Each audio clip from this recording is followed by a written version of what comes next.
Cette vidéo vous est présentée par la boutique lilojeu.ca, un service personnalisé par une équipe de passionnés d'ici.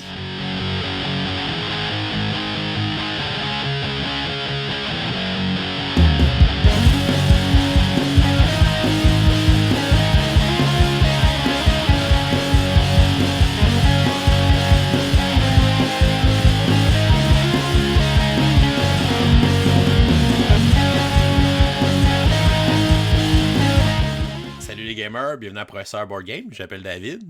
Moi, c'est LP. Aujourd'hui, on continue avec vous l'aventure de notre top 100 des meilleurs jeux de tous les temps.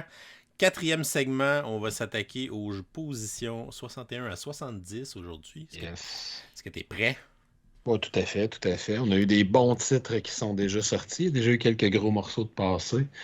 On s'est parlé un petit peu avant la vidéo. On prévoit un certain nombre de croisements entre nos listes. Ouais. Moi, je n'ai au moins un que tu as déjà nommé dans cette liste-là, puis deux probablement que tu vas nommer éventuellement. J'avais exactement le même ratio. Un que tu as déjà nommé, si je ne me trompe pas, puis deux que je sais que tu vas nommer. Bon, on se connaît un peu. Fait que parle-nous ça avec la position 70. Parfait. Fait qu'en position 70, j'ai un jeu que j'adore. Ça a été jadis un de mes jeux préférés. C'est un jeu qui a fait une chute de 68 places. Ouch! C'est donc Civilization. Oh, OK. Oh, il était dans ton top 10? Il était deuxième. Wow! Puis la première fois qu'on avait fait un top, ça m'a fait penser à la première fois qu'on avait fait un top en direct dans un événement c'était-tu à Repentigny? Oui. Ouais, le Geek Culture. Le Geek Culture, où il était premier à ce moment-là. Puis dans le fond, ce qu'il y a, tu sais, Pandémie, c'est un jeu de civilisation. Pas Pandémie, Civilisation, c'est un jeu évidemment de civilisation, qui est basé sur le jeu vidéo de Sid Meier. C'est une édition de FFG, celle-là date de 2010 exactement. C'est un jeu de Kevin Wilson, un auteur que j'aime beaucoup. Puis dans le fond, on part avec notre petite ville. On va avoir quelques tuiles face cachées qui vont représenter les terres autour de nous qu'on peut explorer. Puis armé d'un petit drapeau et d'une petite caravane, on va se promener. Puis c'est un jeu qui représentait très bien le jeu. Si ma mémoire est bonne, c'est Civilization 4, je pense. Le 3 ou le 4, en tout cas, duquel le visuel s'inspirait pour faire le jeu. Fait que le 3, je pense. Ouais. Fait que tu as tous les classiques de civilisation. Tu avais un arbre de technologie de connaissances qui vont se développer sur le côté avec soit différentes religions, régimes politiques, différentes innovations, l'écriture, la lecture, l'équitation, etc. Tu vas développer ta ville, construire des bâtiments autour de ta ville. Tu vas exploiter les ressources qui sont autour de ta ville pour pouvoir améliorer ta civilisation, développer des unités pour le combat, etc. Comme le jeu vidéo, c'est un jeu qui proposait différentes voies vers la victoire. Tu vas avoir une victoire technologique ou militaire, etc. Ce qui n'était pas si fréquent que ça à l'époque. Fait que c'est un jeu qui te donnait beaucoup de possibilités. Puis c'est encore aujourd'hui un jeu qui est absolument phénoménal et splendide. C'est un vrai 4X, là. Oh, oui, c'est un vrai de vrai, ça. Puis la raison pour laquelle il a chuté tant que ça, c'est que je n'ai joué qu'à 2 dans les dernières années. Puis c'est malheureusement là où il brille le moins, parce qu'il y a une phase de jeu complète qui est la phase de négociation que tu fais pas à 2, alors qu'elle est très riche à 4 et à 5 joueurs, où on va dire, moi j'ai tant de ressources de trop, est-ce que quelqu'un peut me donner telle ressource en échange, des cartes de civilisation, etc., les cartes de culture plutôt, etc. Puis là, tout n'est pas un adversaire dangereux pour moi présentement, j'ai besoin de cette carte de culture-là, parfait, je te donne l'or dont tu as besoin, blablabla. Fait que tu sais, cette phase-là est très intéressante, puis dans la partie à 2, comme tu es toujours confronté au même joueur, ben, c'est toujours lui qui t'attaque, toi qui l'attaque, c'est plus facile à suivre, il y en est où dans ces différentes pistes, fait que c'est vraiment là qui brille le moins. Je suis persuadé que si j'avais eu l'opportunité de jouer à 4 ou à 5 dans les dernières années, dans les 2-3 dernières années, il aurait probablement monté, il serait encore beaucoup plus haut que ça, mais comme je n'ai joué qu'à 2, ça reste un jeu extraordinaire selon moi, puis j'attends la réédition de ce jeu-là avec impatience. Il était très haut, si je ne me trompe pas, dans la liste qu'on avait faite des jeux que j'aimerais de réimpression, mais étant donné les circonstances de jeu, ben, il a chuté quand même pas mal. Fait qu'un numéro 70, malgré tout, très très bon jeu, Civilisation. Wow, je m'attendais pas à le voir dropper autant que ça, wow. C'est comme je dis, si j'avais joué à plus que 2, après moi, il aurait gardé, mais je sais pas si tu as déjà joué à 2, c'est vraiment pas là qu'il brille le plus. J'ai joué au moins 2-3 fois avec toi, puis on était tout le temps au moins 4. Ouais, c'est vrai que c'est le fun à 4. C'est là qu'il brille. Là. Fait que peut-être bientôt, on va essayer, semaine de relâche qui s'en vient, qui sait? Ouais, la dernière fois que j'ai joué, je pense que j'avais fait une victoire scientifique. Ouais, puis je m'en rappelle Ouais. parce que je m'étais fait voler la victoire économique, qui est le seul Oui. type de victoire que j'ai jamais atteint Mm. dans le dernier tour de jeu où un joueur, j'étais à 11, 10 ou 11 sous, puis il faut se rendre à 15. Puis là, j'étais tout placé pour faire une espèce de méga tour, puis le réussir. Puis il y a un joueur qui a joué une carte, tu sais, il savait qu'il perdait parce qu'on était trop de joueurs qui étaient près de la victoire, puis il a joué une carte en dépit. Ah là, je joue ça, puis ah bon, je vise Louis-Philippe, mettons, là, fait que ça me faisait perdre une pièce d'or, puis j'étais là, non! J'ai joué, je me suis rendu à 14. Oh. Tout après, David a pris la victoire. Mais c'est ça, ça a fait un. C'est le genre de jeu qui crée des souvenirs comme ça. Ouais. Excellent choix. Mon numéro 70, quelque chose en commun avec le tien, c'est aussi un jeu qui a pris une solide débarque. OK. C'était mon numéro 14. Donc, OK, quand on même. parle d'une débarque de 56 rangs aussi. Fait que le numéro 70, c'est un endroit dur à être. Ouais, c'est ça. Mais c'est un jeu que je sais que toi, il va revenir plus tard dans ta liste. C'est Legendary. OK. Donc, Legendary, là, j'y vais pour toute la franchise. Là, je mets celui de Marvel parce que c'est celui qui ont nourri le plus. Ouais. Mais tu sais, ça peut être Legendary Encounter, puis Alien, Firefly, Buffy, James Bond. Il y a Big name Trouble, it, il y en a plein. Ils en ont fait plein. Fait que, tu sais, prends celui que tu veux. C'est mon entrée 70, c'est Legendary. Puis je l'avais vu comme ça aussi dans le temps.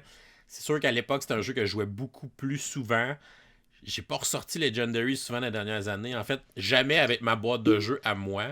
Les fois que j'ai joué, c'est soit avec toi, parce que t'as à peu près toutes les Encounters aussi. Ouais. Puis j'ai joué, étrangement, j'ai joué il y a à peu près un mois une game de Legendary Marvel avec Jules. On a testé son extension de Asgard, qui est vraiment cool pour vrai. Ouais. Puis elle est vraiment tough, là, quand il faut que tu sois worthy, il faut que tu aies une carte de valeur 5 et plus en coût d'achat. Puis on avait mis comme Ella comme mastermind avec un scheme vraiment tough qu'il fallait qu'on montre qu'on soit worthy à chaque fois qu'il sortait. Puis on a perdu. On l'a fait la game 2 fois, puis on s'est fait battre 2 fois. Fait que ça a été super dur, fait que super challengeant. Mais c'est un jeu qui a su se réinventer. C'est un deck building. C'est coopératif ou semi-coopératif. Mais honnêtement, j'ai jamais vu personne jouer ce jeu-là en semi-coopératif, dans le sens que j'ai jamais vu quelqu'un compter les points à la fin de ça pour savoir qui gagnait. Non plus. Puis tu sais, le fait de mettre justement des masterminds ou des combinaisons de masterminds et de schemes qui sont vraiment difficiles, t'as pas besoin de jeu semi-coop. T'sais, en full coop, ça va être dur. Fait qu'imagine s'il faut qu'on se batte pour les points en plus, on va juste tout le temps perdre. Là. Quand tu mets des masterminds d'extension qui sont vraiment tough et tout ça, tu peux te faire un mélange super facile puis la jouer compétitif, mais honnêtement, j'ai jamais vu personne faire ça.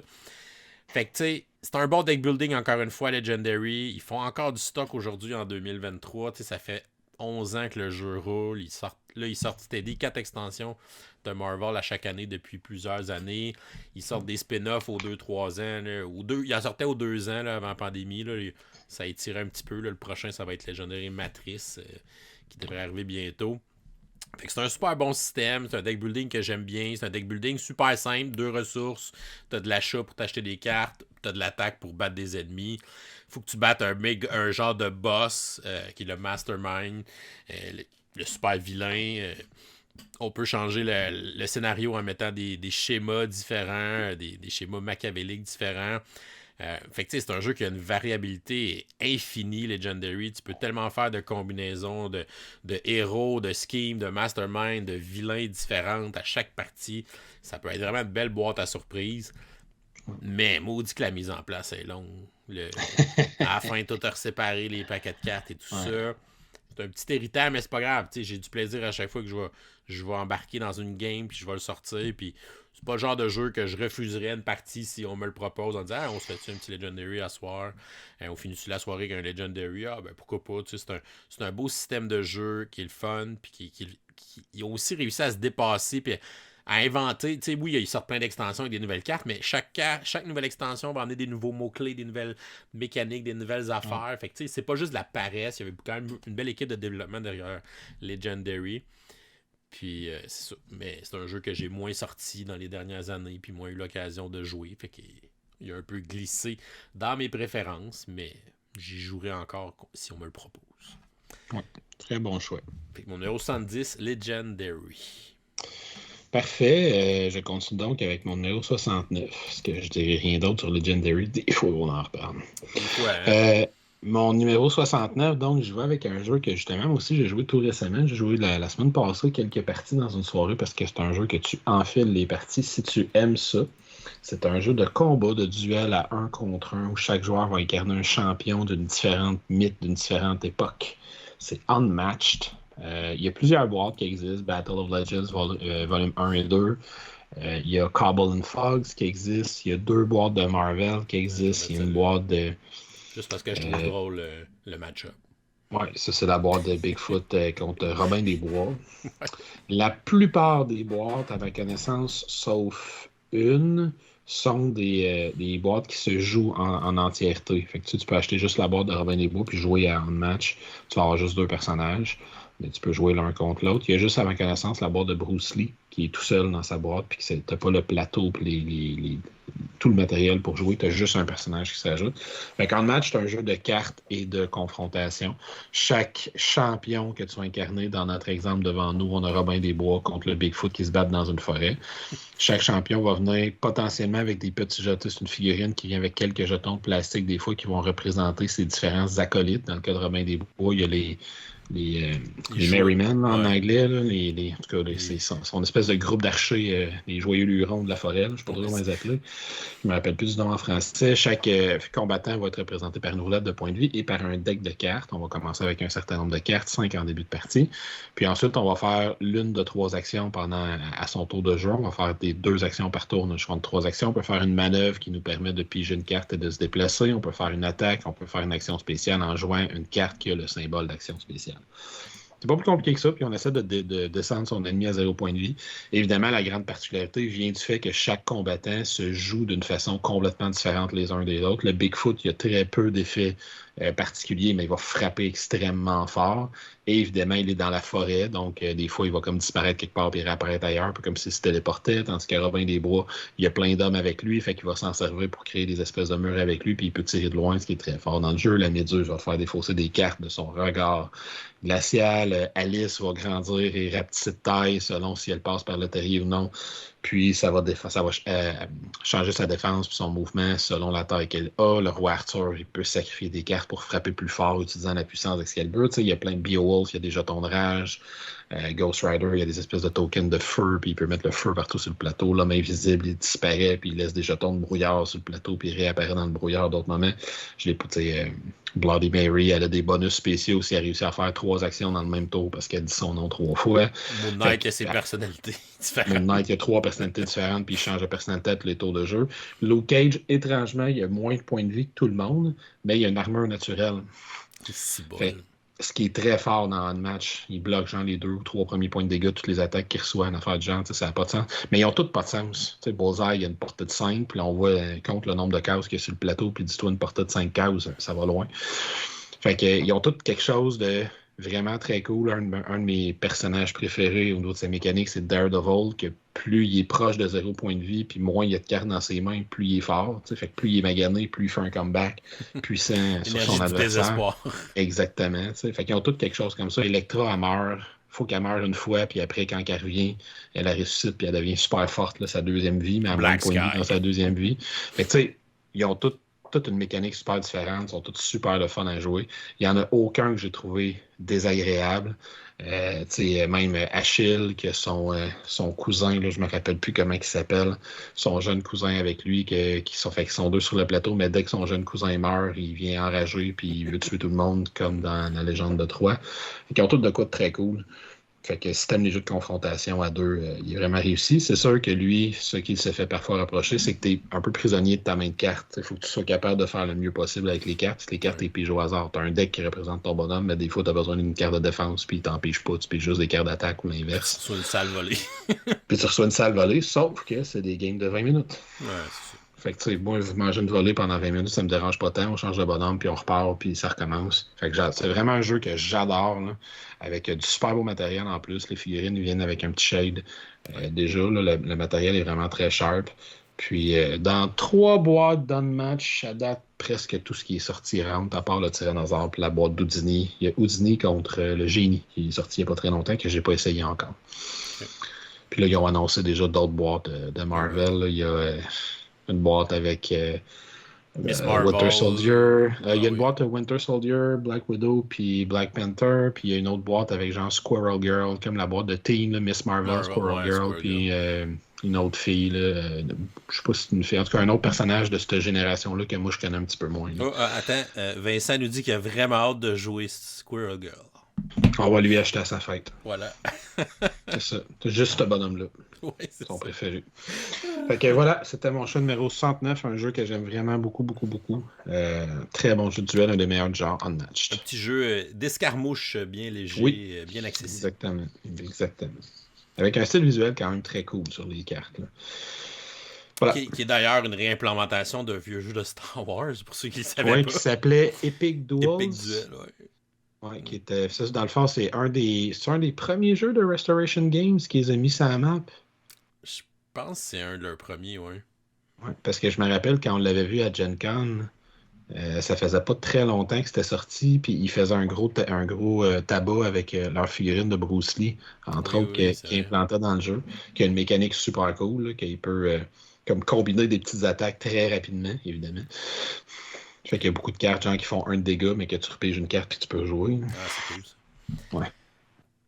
Moi, pour mon numéro 69, c'est un gros jeu euro, là, fait que ça ressemble pas tout à ça, Non. qui se déroule dans le pays de mes ancêtres, donc au Portugal. Portugal. C'est Coimbra, Ah, donc un jeu de Eggerspiel. C'est un jeu de recrutement de dés, puis une construction de tableau engine aussi avec des cartes, des pistes de revenus aussi. Fait qu'il y a plusieurs choses qui vont faire des synergies puis des combos à l'intérieur.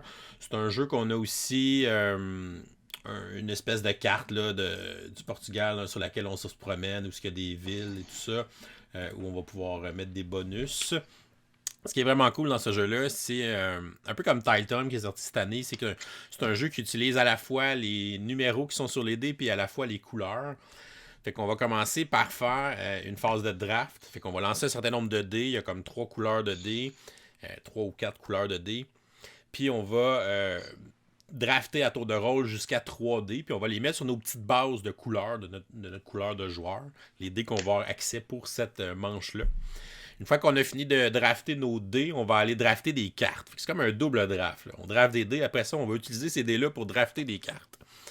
Fait qu'on va, à tour de rôle, placer les dés sur une des rangées de cartes qui représentent des personnages, les différentes couleurs de personnages, les marchands, des nobles, des religieux, etc. Le classique des jeux de Renaissance, évidemment. ouais. Donc, on va placer les dés à tour de rôle, mais les dés vont aller se placer selon leur chiffre. Puis après ça, on va les résoudre dans l'ordre. Fait que là, si je vais être sûr de vouloir la carte que je veux, ben là, je vais peut-être aller mettre un meilleur dé. Mais là, si je mets un meilleur dé, la carte va me coûter plus cher, mais au moins, je vais pouvoir avoir le premier choix. Alors que si je mets un résultat qui est petit, ben, comme on résout les dés selon les résultats, ben, ça se peut que la carte soit plus disponible que celle que je voulais. Fait que je suis pogné pour en prendre une autre. Mais le chiffre du dé devient aussi le coût de la carte. Fait que là, c'est à toi de jongler avec ça. Si tu veux payer cette carte-là cher, mais être sûr de l'avoir, ou de prendre une chance en disant ouais, je pense que les autres joueurs ne voudront pas cette carte-là, fait que je vais mettre un 2 puis je vais la pogner à 2$ pas cher. Fait que c'est quand même une petite gestion de risque dans ta planification. Fait que ça fait quand même un peu différent. Puis ça te porte à regarder ce que les autres font pour essayer de deviner un peu c'est quoi leurs intentions, c'est quoi les cartes qu'ils vont vouloir acheter, puis c'est quoi les dés à quoi ils ont accès, combien ils ont de ressources, etc. Fait que ça crée une petite tension qui est intéressante dans le jeu. Après ça, ben, les personnages qu'on a gagnés vont avoir différents effets. T'as des personnages qui ont des effets instantanés, t'as des personnages qui vont te donner des pouvoirs passifs, t'as des personnages qui vont avoir des effets de scoring de fin de partie. Tu vas avoir ensuite à faire certaines actions. Les actions vont pouvoir te permettre évidemment de gagner des points. Il y a des personnages qui te permettent de te déplacer sur la map pour ramasser des affaires. Aller mettre des petites maisons aussi sur la carte, là, un classique. Et à chaque fois que tu vas aussi jouer des personnages, les personnages vont avoir de l'influence dans leur couleur. Donc, ils vont te permettre d'avancer sur une piste dans leur couleur. Et à la fin de la manche, dans le fond, les couleurs des dés que tu as draftés, ça va te donner des revenus dans la ressource qui est associée à cette piste-là. Fait que si tu as un 4 orange, ben, tu vas gagner 4$. Mais si tu as l'autre ressource, là, c'est le noir, je me souviens plus c'était quoi. Là, Bref, la ressource noire, ben, tu vas avoir, c'est un 3 noir, ben, tu vas gagner 3 à la fin. Fait que c'est de monter tes revenus, monter sur les pistes et d'aller chercher les dés en conséquence pour faire ces combos-là. Fait que c'est un jeu qui a beaucoup de dynamiques différentes ensemble. Puis ce que j'aime, c'est que drafter un dé, ça a plusieurs impacts dans ce jeu-là. Parce que je l'ai choisi pour sa couleur, je l'ai choisi pour son chiffre. Puis en plus, je l'ai choisi pour me donner accès à telle autre carte. Ou je l'ai choisi peut-être pour sa couleur, pour déclencher son revenu à la fin de la manche. Fait qu'il y a plein de raisons pourquoi tu voudrais prendre un dé. Puis des fois, ben, c'est de faire des choix. Puis des fois, tu peux pas nécessairement tout faire des choses qui maximisent tes décisions. Puis tu as toujours la prise de risque de ah oui, je vais placer mes dés, mais j'aurais peut-être pas accès à la carte que je veux vraiment selon les résultats qui sont placés. C'est vraiment très cool comme jeu. Petit défaut, il manque peut-être une certaine variété au niveau des cartes personnages. On les voit pas mal toutes à chaque partie. Fait que là, c'est sûr qu'après un couple de parties, ok, je sais qu'il y a un personnage qui était l'objectif de fin de game, je vais me préparer, puis mais qui sort, je saute dessus. Fait que ça peut avantager peut-être des joueurs d'expérience, vu qu'on sait que tout le temps un peu les mêmes cartes qui reviennent. Fait que j'aimerais ça qu'il y ait plus de variété au niveau des personnages. À ma connaissance, c'est pas un jeu qui ont sorti une extension. C'est pas un jeu qui a eu un énorme succès marketing, un énorme hype autour de lui. Pourtant, c'est un jeu très solide puis qui est assez unique en soi, la manière qu'il fonctionne puis qui utilise bien le draft de cartes, puis la gestion des dés, des ressources, puis toutes les synergies entre ces choses-là. Fait que Coimbra, encore un jeu que je possède puis que j'ai toujours... j'aurais envie de jouer si on me propose une partie. Encore une fois, OK. C'est mon numéro 69. Donc, je prends la relève avec mon 68, qui est un jeu que nous verrons très certainement plus tard sur ta liste. Moi, si ce n'était du fait que j'ai trouvé les 4-5 dernières parties de chacune des campagnes que j'ai faites trop facile, il serait très certainement plus haut. C'est un jeu de deck building coopératif de boss battle inspiré d'un vieux jeu vidéo qui s'appelle Final Fantasy Tactics. C'est le jeu Adventure Tactics.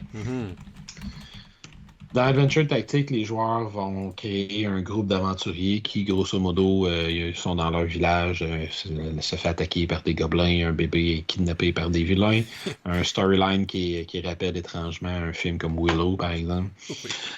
Puis on court après le bébé pour tenter de le sauver. On peut le sauver ou non, dépendamment de ce qui se passe dans l'histoire. Ça fait que c'est une campagne c'est 14 ou 15 parties. On a 2-3 fils d'histoires qui peuvent varier. Fait que, si on refait la campagne, il y a 3-4 endroits dans la campagne qu'on peut prendre un chemin différent. On va se ramasser pas mal tout le temps dans la même place. C'est bien écrit au niveau de l'histoire sans que ça soit particulièrement exceptionnel. Les présentations des parties ne sont pas narrativement à tout casser, mais c'est quand même bien fait. C'est pour qu'on suive ce qui se passe, puis qu'on y soit intéressé, puis qu'on tente d'en apprendre un peu plus. Mais au niveau mécanique, c'est vraiment génial. Il y a vraiment 2 aspects dans le jeu qui sont intéressants. Un, il y a sa mécanique de jeu à la base qui est du deck building, fait que chaque joueur va être représenté par un deck de cartes. On va pouvoir jouer 2 cartes pendant son tour de jeu, ça représente les actions qu'on va faire. Puis il va y avoir des cartes de déplacement, des cartes d'attaque, des cartes qui vont mixer déplacement et attaque, qui vont faire des effets spéciaux, qui vont guérir, qui vont repousser les ennemis, qui vont me permettre de me téléporter, etc. Et les cartes sont évidemment très, très individualisées avec le personnage que je joue. Fait que le chien va lancer des boules de feu qui font des attaques de zone, le guerrier va pouvoir s'interposer, lancer une attaque, repousser un ennemi, l'archer va attaquer de loin, etc. Fait que ça, puis la mécanique fait qu'elle est très intéressante de base, puis elle est assez facile à expliquer puis à prendre en main. Et surtout, ce qui fait que ce jeu-là est vraiment une coche au-dessus d'autres jeux du type, c'est la façon dont on va progresser entre les scénarios. Parce que comme c'est un tech building, à chaque fois qu'on monte de niveau, on va pouvoir choisir un nouveau niveau de classe. Disons que je suis guerrier niveau 1, ben rendu niveau 2, je peux devenir guerrier niveau 2. Ou pour mon niveau 2, je pourrais prendre un niveau 1 d'une deuxième classe, par exemple un prêtre. Fait que guerrier prêtre, puis le niveau 3, ben, je tombe prêtre level 2, puis guerrier niveau 1, puis niveau 4, je peux devenir un paladin, parce que je suis guerrier 1, prêtre 2, fait que je peux me prendre un niveau de paladin. Puis après 2-3 niveaux de paladin, ben, peut-être que je vais me prendre un deuxième niveau de guerrier, puis après je vais faire un niveau de gladiateur, parce que j'ai 2 niveaux de guerrier, fait que là je peux faire gladiateur, etc. Fait qu'on s'en doute, il y a comme, je pense, 17 ou 10, en tout cas une vingtaine de classes, c'est le total que tu peux avoir. Il y en a 5 de base, puis une douzaine probablement de classes avancées que tu peux débloquer.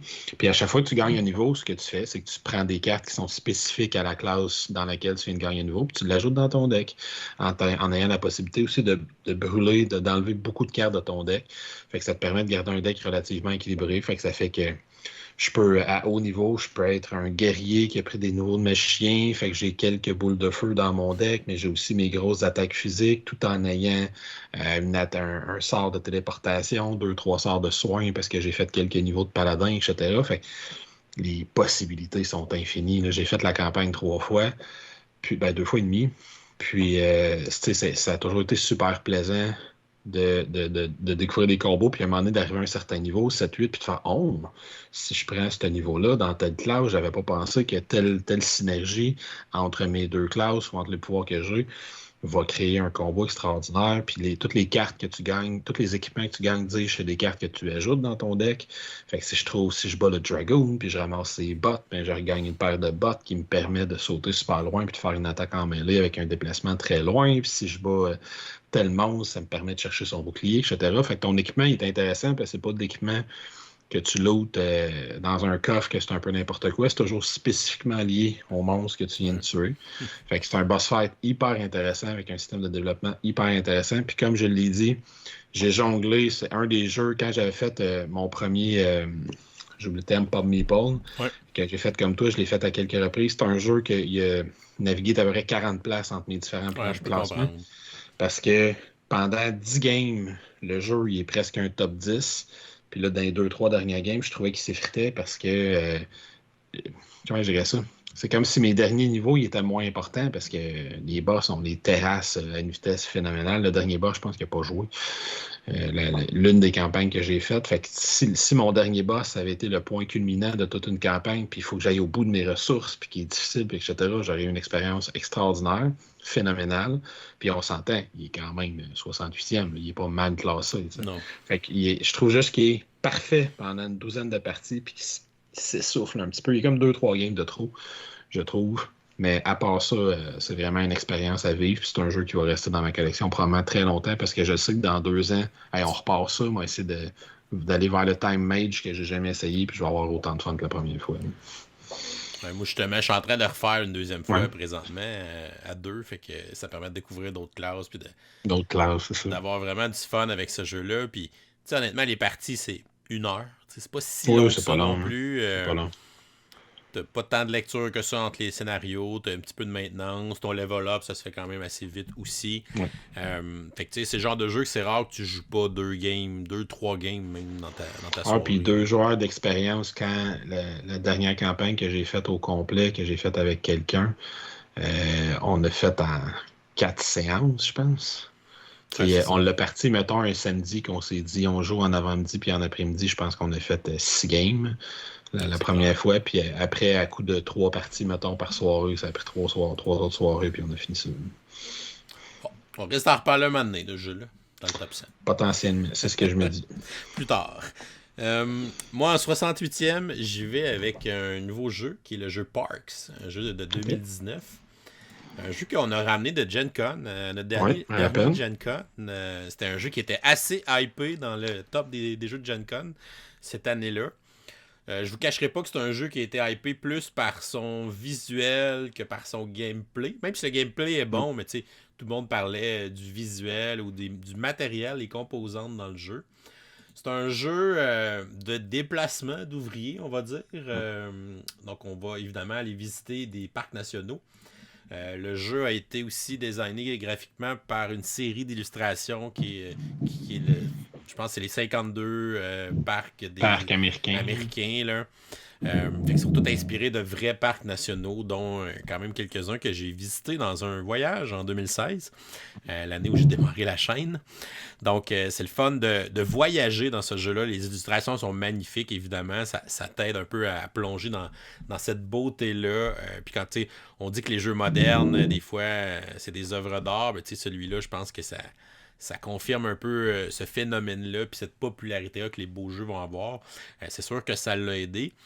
Le principe du jeu, c'est qu'on va avoir deux personnages qui font de la randonnée sur des sentiers de randonnée. Puis dans le fond, les sentiers vont être représentés par des cartes qui sont des emplacements d'ouvriers, si on veut. Là. Fait que les emplacements vont te donner des ressources qui sont visiter des forêts, des montagnes, prendre du soleil, ramasser de l'eau, mettre dans ta gourde. Ou différentes actions qui vont te permettre de prendre des photos, de ramasser des souvenirs, de gagner des améliorations et de visiter des parcs. Évidemment, on veut visiter des parcs. Visiter des parcs, en fait, c'est dépenser les ressources pour gagner une carte de parc national qui est une carte de scoring. Fait que la carte va te donner un certain nombre de points à la fin de la partie. Tu as aussi un objectif de fin de partie que tu vas essayer de ramasser certains symboles ou certains parcs qui coûtent de la forêt ou des parcs qui coûtent du soleil ou des trucs comme ça pour avoir un petit bonus. Tu peux t'acheter des équipements pendant la partie qui vont te permettre d'avoir des bonus passifs. Les parcs vont me coûter un soleil de moins ou des trucs comme ça. Quand je vois une place qui a une montagne, mais je peux prendre d'autres choses à la place. Tu as aussi des jetons de Wild, donc des jokers. Puis ils ont fait quand même un jeu de mots très drôle dans ce jeu-là. Les jetons de Wild, c'est des animaux, des meeples d'animaux, qui sont tous différents. Ça aurait pu être tous le même, mais ils sont tous différents. Fait que c'est les jetons d'animaux sauvages, les jetons de Wild. Fait qu'ils peuvent prendre, ils peuvent compter pour n'importe quelle ressource. Puis c'est un jeu, dans le fond, qu'on déplace nos petits randonneurs sur le sentier de cartes. Puis comme un peu comme à Tokaido, tu peux avancer de n'importe combien de cases sur le sentier plutôt. Mais c'est un sens unique. Là. Fait que si tu avances de 4 cartes d'un coup, ben tu peux pas reculer après. Tu continues toujours à avancer vers la fin du sentier. Fait que tu vas essayer de maximiser tes déplacements. Tu peux pas aller à une place que quelqu'un, mais une fois par ronde, tu peux y aller en utilisant ton feu de camp pour pouvoir aller à la même place que quelqu'un. Mais si ton premier randonneur sort du plateau qui va dans la carte finale, ça va te redonner ton feu de camp. Puis là, tu peux le réutiliser une deuxième fois dans la manche.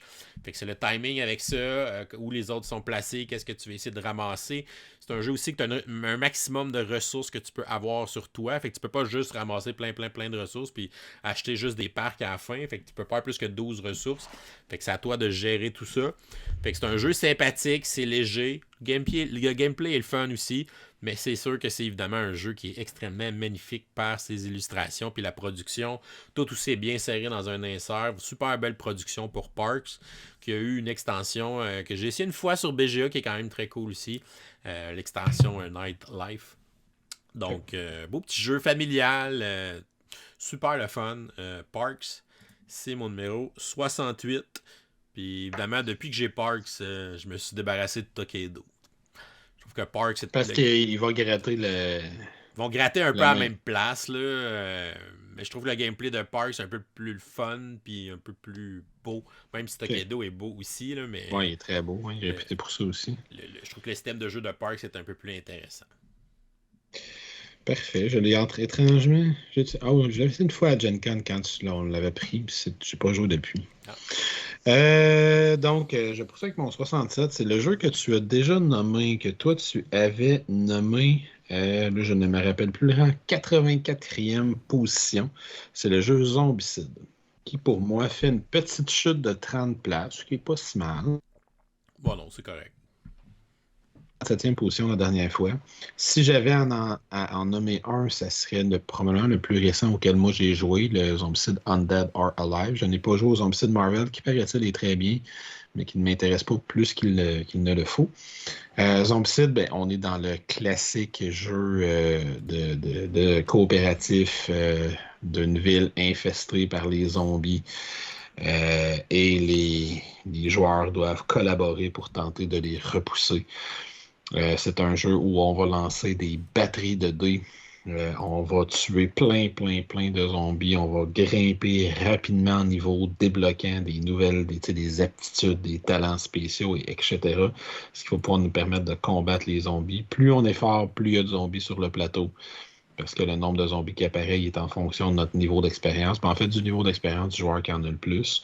Donc, on est dans le bon vieux dungeon crawl très classique avec des règles très simples. Ça s'explique en une dizaine de minutes avec des joueurs qui sont moindrement habitués à des jeux de société. Puis c'est un jeu qui est quand même assez populaire aussi, en tout cas dans mon expérience, avec les rôlistes qui connaissent moins les jeux de société en termes de board game, mais qui sont plus habitués aux jeux de rôle parce qu'il va utiliser des systèmes qui ressemblent beaucoup avec un gain d'expérience rapide. C'est du hack and slash, là. Ouais, c'est ça. C'est un hack and slash, là, tu sais, Diablo style ou ce genre-là. Puis le Undead or Alive amène. Parce que si ce n'était de Undead or Alive, Black Plague aurait probablement fini plus proche de 100, peut-être un peu au-dessus de 100, tandis que la deuxième édition, la première édition du moderne serait probablement plus dans le top 100. Mais l'Undead or Alive, il amène, selon moi, juste assez de petites touches pour rester un jeu que je trouve extrêmement intéressant et extrêmement agréable à jouer. Il va augmenter le niveau de difficulté par rapport à des zombicides précédents. Certains l'ont trouvé d'ailleurs un petit peu trop difficile, mais j'ai trouvé ça intéressant. Ça fait changement. Euh, Ouais, il va changer les règles d'apparition des zombies que je trouve vraiment beaucoup plus intéressantes là, où quand on rentre dans un nouveau bâtiment, c'est pas juste trois quatre zombies qui apparaissent, mais ça génère une zone d'apparition de zombies. Fait que si on la gère pas comme il faut, ben on peut se ravancer à la fin du plateau avec 7, 8, 9, 10 zones différentes d'apparition de zombies si on n'a pas fait attention. Puis là, on tombe rapidement dans le trouble. Ils ont amené un système de classe où chaque héros appartient à l'une des quatre classes qui est dans le jeu. Fait en plus de ses habiletés qu'il développe, il y a toujours son habileté de classe qui est disponible. C'est des habiletés vraiment super fortes, là. Fait que ça montre que ça témoigne du fait que le jeu, ils l'ont mis vraiment beaucoup plus difficile. Tu sais, à titre d'exemple, les pistoleros, ils ont une attaque de base qui ressemble à une chainsaw. Tu sais, 5D, 6D, 5 et plus, c'est juste qu'elle fait moins de dégâts, puis ils peuvent tout le temps la faire dès qu'ils ont un pistolet. Fait que, tu sais, tandis que les townsfolk, les villageois, peuvent fouiller autant de fois qu'ils veulent dans un tour. Tu sais, fait que c'est vraiment des pouvoirs extrêmement puissants. Mais le jeu, c'est juste avec ce niveau de difficulté-là. Fait que, tu sais, rajoute la Gatling Gun, le petit chariot qui se promène, les balcons, etc. Il y a plein de belles règles. Et surtout, ce qui l'a fait garder, c'est l'extension Steampunk, là, je ne me rappelle plus du nom. Steam and Guns, je pense. Steams and Guns, quelque chose de genre, là, j'ai malheureusement pas le nom, mais l'extension Steampunk qui amène une cinquième classe qui est les ingénieurs, puis qui amène aussi une campagne de 8 ou 10 parties qui est bien faite, qui est intéressante, que j'ai faite. Gears and Guns. Gears and Guns. Qui est intéressante, qui est bien faite, qui a un petit peu de narration dedans, juste assez pour un jeu comme celui-là, parce que tu veux pas lire 4 pages de temps au début de chaque scénario, qu'il y a des éléments secrets dans les scénarios, qu'il y a des façons intéressantes de faire progresser son groupe de personnages, parce que tu fais pas juste progresser un personnage dans la campagne. Et c'est vraiment une excellente extension pour un très bon jeu. C'est qui va élever le jeu. Puis je recommanderais de toujours jouer des scénarios de Gears and Guns tellement que les mécaniques autour des armes steampunk sont intéressantes. Donc, voilà. Mon numéro 67, Gears and Guns. Gears and Guns. Zombicide, Undead or Alive, accompagné de l'extension Gears and Guns. Yes, parfait, ça. Ah, je suis curieux de l'essayer, celle-là. C'est vraiment très cool. Mon numéro 67, c'est un jeu qui s'appelle Energy Empire. Donc, c'était dans la série des Manhattan Project. Ouais. C'était le deuxième, donc Manhattan Project Energy Empire, qui était fait par Tom Jolly et Luke Laurie. Luke Laurie qui est très populaire ces temps-ci à cause de Dwelling of Eldervale et son nouveau jeu qui est un peu la même chose en version sci-fi, là. Ouais, Andromeda's Edge. Ouais, c'est ça. Quelque chose comme ça. On entend beaucoup parler de lui ces derniers temps. C'est un jeu qui était dans mon ancien top 100, il était à la position 41, fait qu'il a quand même descendu de quelques rangs. Je l'ai quand même joué à quelques fois dans les dernières années, peut-être un peu moins évidemment, parce que c'est un jeu euro de placement d'ouvriers, gestion de ressources, engine building. C'est en tant que des jeux qui ont ce créneau-là, il en sort un puis un autre à chaque année. Mais le fait que je le possède encore, je pense que ça parle un peu de ses qualités puis de sa longévité. C'est encore un jeu que j'ai envie de revenir. C'est un jeu que j'adore la thématique. Donc c'est évidemment Energy Empire. Fait que c'est sur les sources d'énergie. Donc c'est un jeu avec une petite thématique écologique. Tu vas avoir des dés qui vont représenter les différents types d'énergie, donc les dés de charbon, les dés nucléaires, les dés d'hydroélectricité, les dés d'éolien. Fait que tu as des dés d'énergie propre, puis tu as des dés d'énergie sale. Mais l'énergie sale, évidemment, fait plus d'énergie quand tu lances ces dés-là. C'est plus productif, mais ça pollue. Alors que tes dés d'éolien ou d'hydroélectricité, ils font un peu moins d'énergie, mais ils polluent pas. Parce que tu vas avoir un plateau personnel sur lequel va s'accumuler ta pollution. Puis là, ta pollution, à la fin de la partie, ça va t'enlever des points. Puis tu vas avoir des bonus si tu as réussi à clairer toute ta pollution, puis tout ça. Puis tu as moins de place pour placer tes choses sur ton plateau personnel si c'est pollué. Fait que tu as une belle gestion, puis tu as une belle thématique avec ça qui est intéressante. Puis c'est un un jeu de construction de tableaux de cartes. On va construire des bâtiments. Là. On va aller placer nos ouvriers sur le plateau.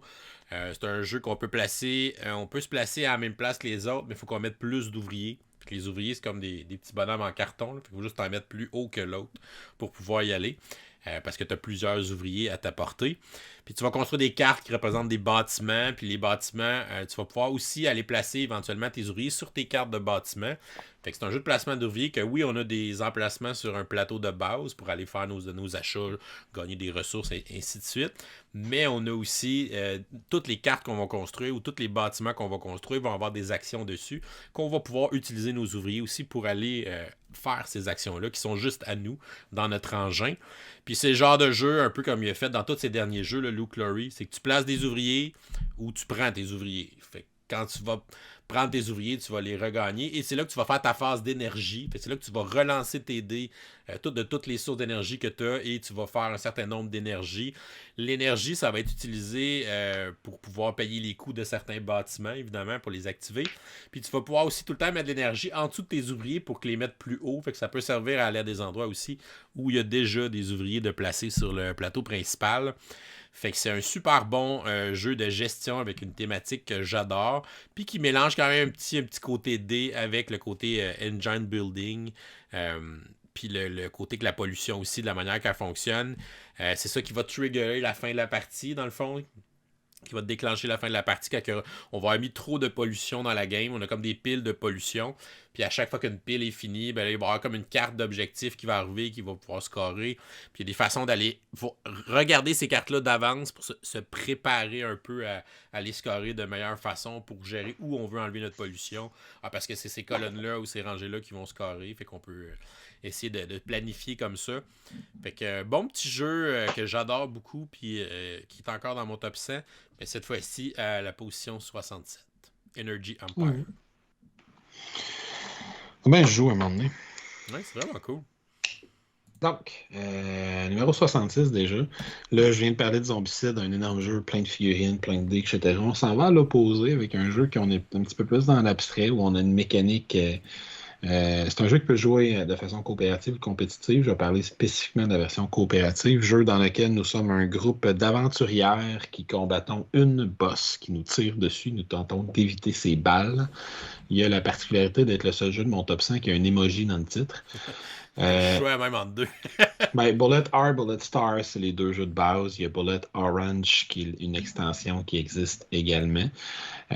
Donc, qu'est-ce que c'est Bullet? C'est donc, comme je le disais, il joue compétitif, coopératif. Le principe est le même, sensiblement. En compétitif, il est en temps réel, alors qu'en coopératif, c'est plus un jeu de stratégie tactique.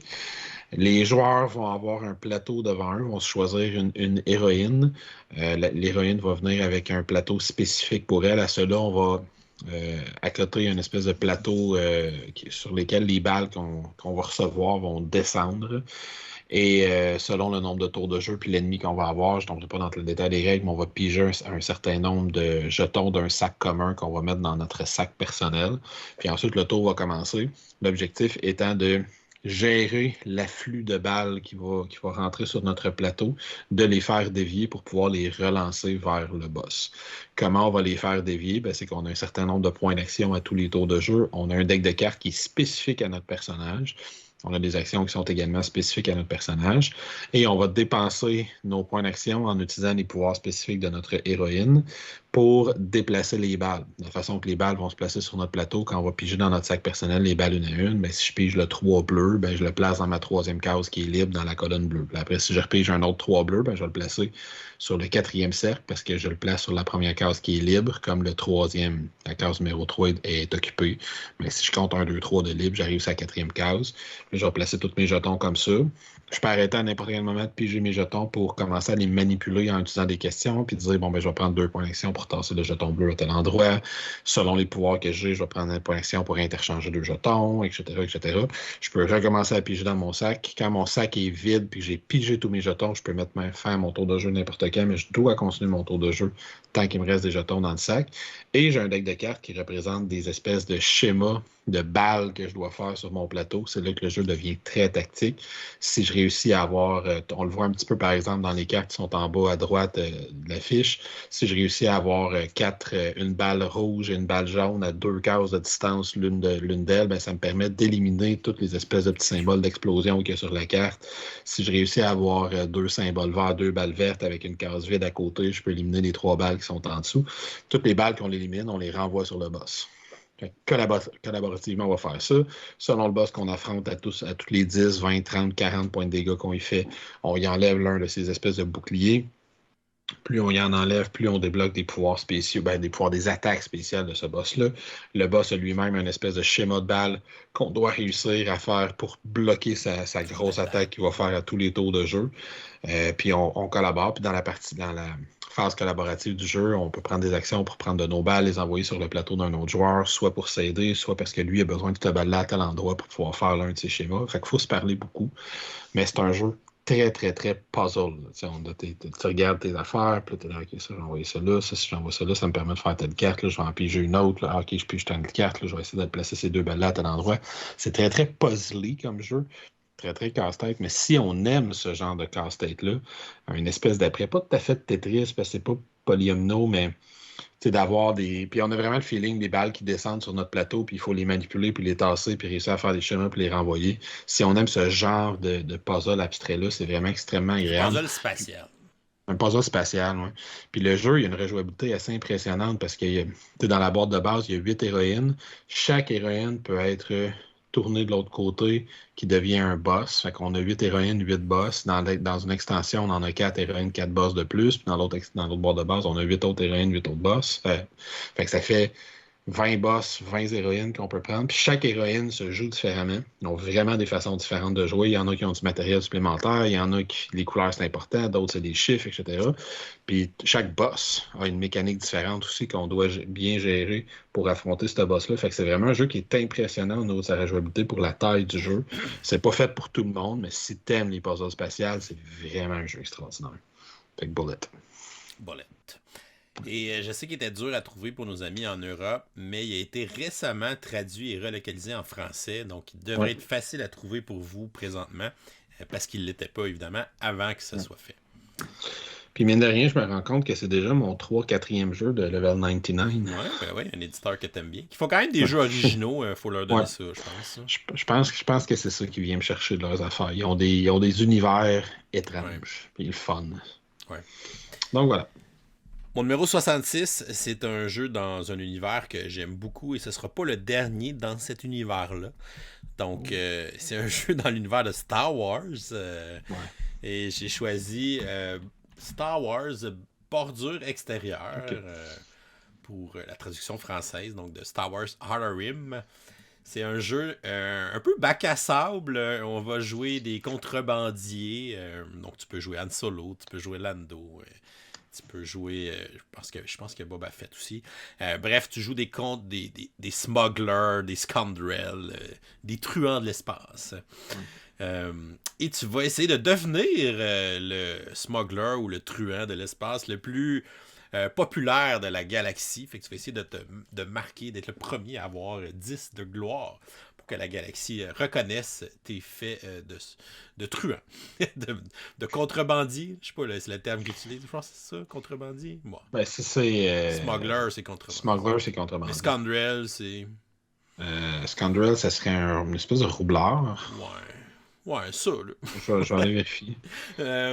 Donc, c'est un jeu que j'ai dit que c'était un peu bac à sable. Fait que la façon que tu vas faire tes points de gloire est libre à toi. Il y a plusieurs avenues que tu peux prendre. C'est un jeu qu'on va contrôler un personnage. On va aussi contrôler un vaisseau spatial qui va nous être donné avec notre personnage.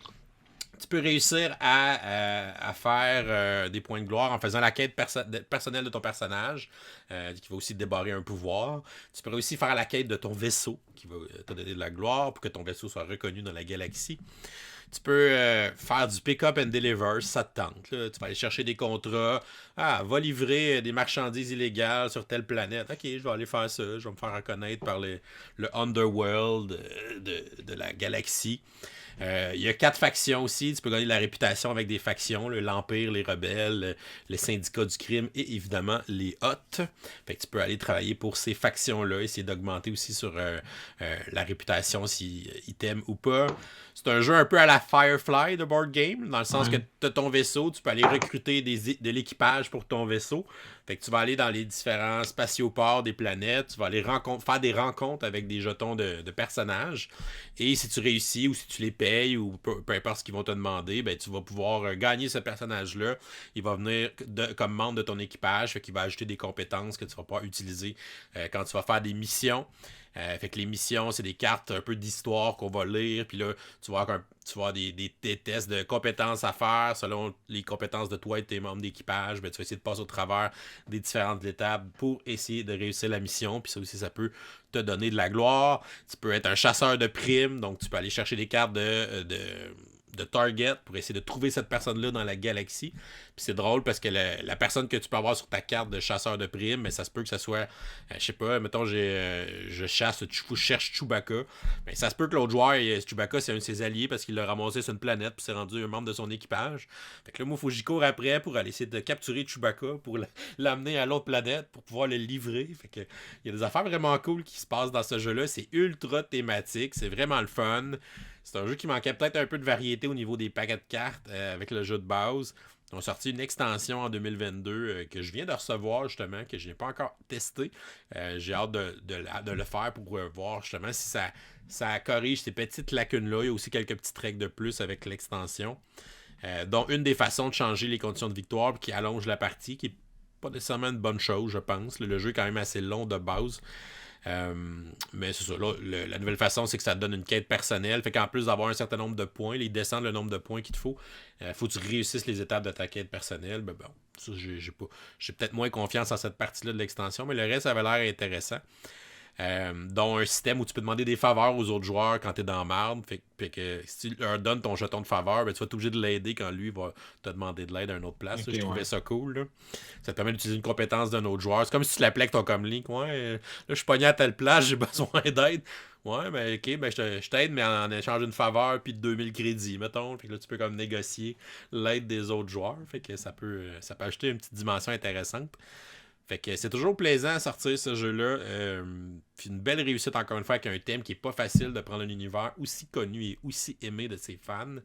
Mais qui d'autre que le maître Cory Konexkia pour travailler sur un jeu à grosse licence. Donc c'est Cory qui a fait ce jeu-là. Il était pas tout seul avec Tony Fanchi. Fait que c'est les deux auteurs pour Star Wars Bordure extérieure, qui est mon numéro 66. Alright, bon choix.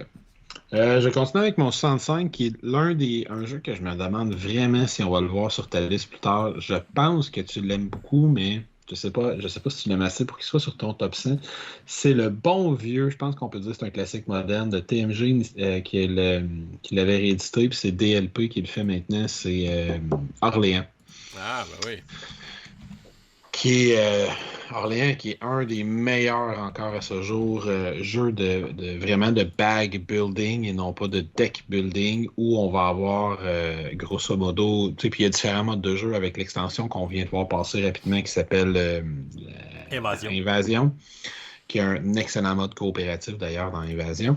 Mais Orléans, dans le fond, on va tenter de faire des points de victoire et on va avoir différents éléments de jeu. Il y a une piste qui va représenter la région dans laquelle on va se promener. On va essayer d'aller placer de nos espèces de petits bâtiments pour aller chercher divers bonus. Mais le gros cœur du jeu, c'est qu'on va avoir un plateau personnel qui va nous permettre d'aller chercher des nouveaux ouvriers, puis pour aller chercher ces nouveaux ouvriers-là ou ces nouveaux personnages-là, on va devoir placer des ouvriers qu'on a déjà sur le plateau. Fait qu'au début d'un tour de jeu, on va piger un certain nombre de jetons dans notre sac, puis on va avoir différents ouvriers. Là, je ne me rappelle plus de leur nom, mais on a genre des marins, des fermiers, des moines, etc. Mais c'est des ouvriers de couleur, là, différents jetons, les verts, les bleus, les rouges, les jaunes. Puis on va les assigner à différents espaces sur notre plateau. Puis tel espace, si je place spécifiquement l'ouvrier bleu et l'ouvrier noir, quand je vais avoir placé mon deuxième ouvrier, ça va me débloquer un jeton que je vais aller prendre, qui va être un nouvel ouvrier que je vais aller racheter dans ma réserve. Puis on va continuer comme ça. Fait qu'il faut faire attention Il faut le faire intelligemment quand tu joues. Puis, faut que tu fasses attention pour aller chercher les ouvriers dont tu as besoin. Il faut que tu fasses attention parce que contrairement à d'autres jeux, si je place un ouvrier sur une case, tant que j'ai pas rempli cette zone-là, cet ouvrier-là va rester là. Fait qu'il faut que je fasse attention pour ne pas me le bloquer là. Mais d'une autre façon, c'est une façon d'un autre côté, c'est une façon qu'on utilise pour épurer son sac en disant bon, lui, je n'ai plus vraiment besoin. Je commence telle action que je ne ferai jamais. Puis il va rester là pendant un certain temps. Puis quand je n'aurai de besoin, je compléterai cette action-là. Puis c'est un jeu qui c'est dur de le résumer en 5 minutes, en 3 minutes. Là. Il y a beaucoup de choses qui se passent à l'intérieur de jeu. Il y a différentes pistes par rapport à différents facteurs de jeu, comme l'espèce de piste de noblesse ou de marin, là, je ne me rappelle plus, là, les différentes pistes qui sont à gauche, je ne me rappelle plus comment ils s'appellent, mais qui vont donner divers bonus. Si tu es le premier à arriver à tel case, ça va donner des points de victoire. Il y a tout un autre plateau qu'on voit à droite de l'écran qui vont aller me chercher des espèces de bonus de fin de partie. Comme le conseil de ville, là, je sais pas trop. Le conseil de ville, exactement. J'avais le conseil du roi en tête, où je dois aller placer certains ouvriers, mais il y a beaucoup d'ouvriers qui sont des ouvriers quand même assez avancés, que ça prend du temps avant d'être capable de les produire, que je vais les sacrifier pour la partie si je vais les placer là, est-ce que j'essaie de les sacrifier tôt ou tard. Il y a des technologies que tu peux développer qui sont souvent, c'est d'autres endroits, d'autres actions qui sont personnelles que juste moi que je vais pouvoir utiliser, que je vais aller placer des ouvriers dessus. Il y a beaucoup de choses qui se passent, mais vraiment au cœur de ce jeu-là, le bag building qui est à l'intérieur, il n'a pas été reproduit souvent. C'est le même genre de bag building qu'on va retrouver un petit peu dans un jeu comme le Quacks of Quedlinburg, les charlatans, mais une version plus corsée. Oui. Puis sans l'aspect push your luck que Charlatan a, là, mais c'est une version quand même vraiment croustillante, crunchy, avec des grosses décisions stratégiques qu'on va prendre. Fait que c'est un très très bon bag building, très très bon jeu. Très très beige et brun. Si tes trois couleurs préférées, c'est brun, brun foncé puis brun pâle, tu vas vraiment triper sur ce jeu-là. Il y a vraiment quelque chose au niveau. Il n'y a pas les meilleurs composants du monde, mais c'est très euro comme jeu. Là, c'est le fun récemment parce que TMG a fermé. Il a été repris par DLP, que je sais pas ce que ça veut dire. Le DLP, c'est la version française. Je pense que c'est Capstone qui le reprend en anglais. Ouais, c'est ça. Puis DLP viennent de refaire le jeu et l'extension. Ah oui, ensemble. Français. Ils l'ont mis ensemble, je pense. Ils ont fait une espèce de boîte tout ensemble. Je trouve ça très intéressant, c'est très le fun. Puis c'est un jeu qui est je ne l'ai pas ici, là, mais qui est très haut coté sur Board Game Geek. Là, il doit être dans le top 40 peut-être. Il était haut placé quand on avait travaillé le top 100 30. sur top 30e, fait que très bien placé. Fait qu'un super bon jeu, puis rapidement sur l'extension amène différents modes, dont mon préféré, qui le transforme en coop. Puis j'ai été surpris, j'ai pas joué beaucoup avec le mode coop, j'ai joué quelques parties. C'est notre bon ami. Oui, c'est notre bon ami Alex Lemaire qui me l'a fait découvrir, le mode coop, puis j'ai été surpris de comment c'est tendu, puis comment ils réussissent à transformer un gros jeu euro compétitif à point de victoire en jeu coopératif, puis que ça fonctionne bien. Le mode qu'on a essayé, on avait une espèce d'objectif qu'il fallait atteindre à tous les tours de jeu. Il fallait avoir réussi ça à la fin du tour, ensuite il fallait avoir réussi ça à la fin du tour. Dès qu'on le rate, on perd la partie, puis si on réussit à atteindre tous les objectifs, on gagne.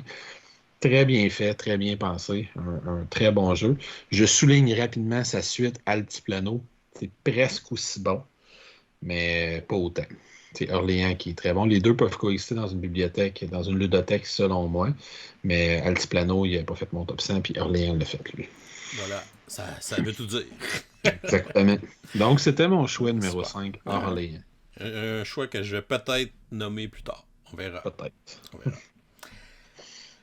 Pour mon numéro 65, j'y vais avec un jeu assez récent, puis je m'attends aussi à ce que tu le nommes éventuellement. Okay. C'est Massive Darkness 2. Donc, la suite de Massive Darkness. Encore une fois, c'est un peu la suite spirituelle de Zombicide, si on veut. Là. C'est un hack and slash, genre c'est Diablo en board game. Là. Tu rentres dans une pièce, il y a des monstres, tu les tapoches, tu lootes des armes, tu montes de niveau, tu continues, jusqu'à temps que tu pètes tout le monde ou que tu tues un boss. Là. Fait qu'ils ont quand même... Ils ont quand même ajouté des choses intéressantes dans le 2 par rapport au 1. La première chose, c'est qu'ils ont quand même mieux fait le mode campagne dans le 2. Déjà, c'était difficile de faire moins bon que ce qu'ils avaient fait dans le 1. Fait que là, le mode campagne, c'est une extension à part, mais qui va offrir des choix intéressants, puis une évolution intéressante aussi pour les personnages. C'est là aussi que ça va rajouter les nouveaux dés de défense, d'attaque, qui sont meilleurs, fait que ça permet d'avoir une courbe un peu plus haute de progression. Fait que ça, c'est intéressant. Ils ont vraiment retravaillé toutes les classes dans le 2, puis c'est ça, je pense, qui fait un peu son charme. Ils ont essayé de donner une espèce d'asymétrie à chaque personnage, sa twist ou sa mécanique de jeu différente. Justement, on parlait de backbuilding, mais le Rogue dans Massive Darkness 2, il va jouer... Il joue du backbuilding. Il fait du backbuilding, là, fait qu'il y a un sac avec ses jetons de piège, puis ses affaires. Fait que lui, il va piger un nombre de jetons égal à son nombre d'actions. Puis à chaque fois qu'il fait une action, il peut assigner un de ses jetons à l'action. Puis si c'est un jeton qui fit avec l'action qu'il fait, ben ça va donner un bonus à cette action-là. Fait que c'est permettre de se déplacer plus, d'avoir des bonus à l'attaque, etc. Ou de considérer comme s'il était dans la noirceur pour certaines attaques, avoir son bonus de classe.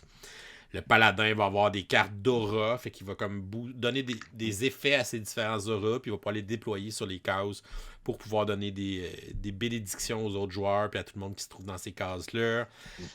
Le berserker va accumuler des points de rage, plus il se fait taper dessus, puis après il va utiliser ses points de rage pour aller dans des différents modes de combat, des stances. Ouais, des stances, là. Puis il va assigner des cartes d'habilité à chacune de ces stances, qui va pouvoir dépenser ses points de rage pour activer ces habilités-là. Le magicien a une espèce de rondelle de spell, là, fait qu'il va passer d'un spell à l'autre, mais il peut les skipper en payant du mana, parce qu'on a du mana dans celui-là. Le Hunter, c'est un gros push your luck en retournant des cartes. Fait que bref, ils ont donné une belle saveur à chacune des classes, fait que ça va te donner le goût d'essayer différentes classes à chaque fois que tu vas jouer. Il y a aussi un système d'évolution. En montant de niveau, tu vas gagner une nouvelle carte d'habileté pour ton personnage.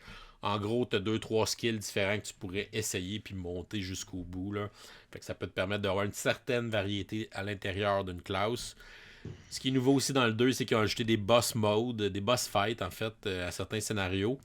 Ce qu'il n'y avait pas dans le premier. Fait que ça, c'est intéressant aussi d'avoir ces combats de boss un peu épiques à la fin d'un scénario.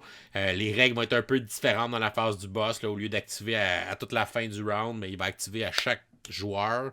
Fait que tu sens un peu plus la pression là, dans le combat du boss. Il y en a qui sont violents. Ouais, c'est ça. Fait que ça, c'est cool parce que ça ajoute un petit climax intéressant dans un jeu comme ça. Ça fait penser un peu à Cthulhu Death Medai. Je trouve que le fait d'avoir un boss fight dans ce genre de jeu-là, c'est le fun, c'est stimulant. Puis un peu comme dans Cthulhu, tu te nommes bien, ils ont réussi à faire autant des mécaniques différentes au niveau des joueurs que des mécaniques différentes au niveau des boss. Surtout si on réussi à mettre la main sur quelques-unes des exclusivités. Charon, entre autres, le voyageur du Styx, il est sur son bateau, puis tu sais, il y a une rivière. Puis lui, dans le fond, c'est qu'il fait juste avancer sur sa rivière, puis s'il arrive au bout, on perd le scénario, fait qu'il faut courir après, puis le retarder, puis le ramener en arrière. Tu sais, ils ont toutes des belles mécaniques. Voilà. Fait que Massive Darkness 2, très beau succès, du Ameritrash léger, hack and slash. C'est vraiment un beau jeu pour ça. Puis super plaisant. Fait que c'est mon numéro 65. Massive Darkness 2. Diablo. Parfait. Diablo de board game. Ouais. J'arrive à mon numéro 64 qui est ma première de 2 égalités dans mon top 100. Wow. Puis c'est une égalité, tu comprendras rapidement pourquoi. J'ai nommé V-Sabotage et Assassin's Creed. Ouais, je comprends. Qui sont ultimement le même jeu dans deux univers différents. Mais c'est à 90% le même jeu. Le même système de jeu. C'est la même mécanique de jeu. Fait qu'est-ce que c'est? C'est que peu importe le thème que tu as, là, on a vu sabotage, fait que c'est celui-là que je vais parler. Peu importe le thème que tu as, tu vas avoir une équipe. On va les appeler des aventuriers en début de partie. Dans ce cas-ci, c'est des soldats qui vont infiltrer pendant la Deuxième Guerre mondiale un territoire ennemi quelconque. Le scénario que tu as choisi va te demander de placer diverses tuiles d'un agencement de façon différente. Et les tuiles, c'est une chose que je trouve super intéressante pour le placement dans ce jeu-là. Les tuiles sont toutes interchangeables. La seule chose qui compte, c'est intérieur, extérieur, puis la taille de la tuile. Fait que si on me dit une tuile de 1 case par 2 cases d'intérieur, je prends n'importe laquelle qui est d'intérieur, je la mets là. 3 tuiles d'extérieur de 1 case de large, on en met 3. Fait que ça varie des terrains d'une partie à l'autre, puis c'est pas long à placer un setup de V-Commando. Chaque joueur va avoir sa fiche personnelle, fait qu'avec son commando, qui a de divers jetons d'équipement, ce sont des cartes d'équipement dans Assassin's Creed. Il va avoir des capacités spéciales selon le commando que j'ai choisi. Puis ensuite, on tente de faire la mission. L'une des grandes particularités de ce jeu-là, c'est qu'on va avoir rapidement le réflexe de vouloir éliminer nos adversaires, ce qui n'est pas nécessairement une mauvaise chose. Mais dès que tu fais du bruit, dès que tu rentres dans une pièce qui a un ennemi, tu vas commencer à faire des jets de discrétion. Puis si tu en rates un, l'expression en anglais de quelque chose qui hit the fan. C'est ce qui se passe à l'intérieur de ce jeu-là. Ça va rapidement mal aller si on se fait voir, si on se fait prendre. Fait que c'est pas des jeux de hack and slash, justement, comme ce qu'on vient de décrire dans notre top avec des jeux comme Zombicide ou Massive Darkness. C'est un jeu d'infiltration, de discrétion, de délicatesse dans les missions qu'on tente d'accomplir. Si je garde mon exemple de la Deuxième Guerre mondiale, je peux tout à fait avoir un plateau qui me dit bon, ben là, il faut trouver, par exemple, des explosifs puis libérer des POW, là, des Prisoner of War, prisonniers de guerre, parfait. Là, si on réussit à atteindre cet objectif-là, ben là, on va tourner notre carte de mission puis on va dire, parfait, maintenant, on doit accomplir tel truc. On peut avoir tout à fait 2, voire 3 maps qui sont construites cool. une à côté de l'autre, puis qui fait que il y a une map qui représente le hangar avec le sous-marin, puis j'ai une map qui représente le terrain au-dessus, qui est l'entrepôt, etc. Puis j'ai une autre map qui est sur le toit du château, puis il faut qu'il y ait quelqu'un qui soit sur le toit du château, qui désactive une alarme pour que la personne dans l'entrepôt puisse ouvrir une porte quelconque, ce qui fait que celui qui est à côté du sous-marin peut poser des explosifs. Il y a des interactions comme ça qui vont se faire, qui sont vraiment, vraiment géniales. Le système de règles est quand même assez simple, avec quelques jets de D6, quelques cartes qui vont se virer pour voir les ennemis apparaissent où, des jets de dés d'ennemis qui sont impitoyables si on se fait prendre avec 3-4 soldats qui nous tirent dessus en même temps et qu'on a fait une erreur stratégique quelconque. Les maps sont pas grandes, fait qu'on est rapidement dans le pétrin. Puis voilà, c'est vraiment un super, super bon jeu. La thématique est très, très bien faite, très, très bien présente. Puis si rapidement, pour faire une comparaison des deux, on va avoir un peu une amélioration du matériel dans Assassin's Creed parce qu'il est plus récent, fait qu'au lieu d'avoir des jetons ronds, on va avoir des candy si on achète la version magasin, alors que les héros vont être ça va être des figurines plastiques. Mais le cœur du jeu va être le même. Assassin's Creed va t'offrir un mode campagne. Il est plus difficile, Assassin's Creed, à jouer juste un scénario comme ça sur le Go, parce qu'il est fait pour être joué en mode campagne. Fait que les premiers scénarios, on n'a pas nécessairement toutes les belles options tactiques de quand notre assassin, à un moment donné, il y a plein de compétences et d'équipements. Alors que V-Commando, il est fait plutôt pour se jouer en mode scénario. Mais V-Commando ont sorti récemment un mode campagne. Pas V-Commando, pardon, V-Sabotage ont sorti Oui, la récemment un dernière mode campagne. extension. Oui, exactement. Que j'ai reçu, que j'ai lu, que j'ai pas encore joué, mais j'ai lu, puis je vois ça paraît que quand ils ont fait Assassin's Creed, ils ont dit parfait, maintenant qu'on a fait un beau mode campagne pour notre jeu, comment on peut réutiliser ces idées-là, puis aller implémenter ça dans V-Sabotage sans avoir à refaire tout le jeu. Avec un gros livre de campagne, puis je vois les idées qui ont été cherchées, puis là, nos personnages vont monter de niveau entre les parties, tout ça.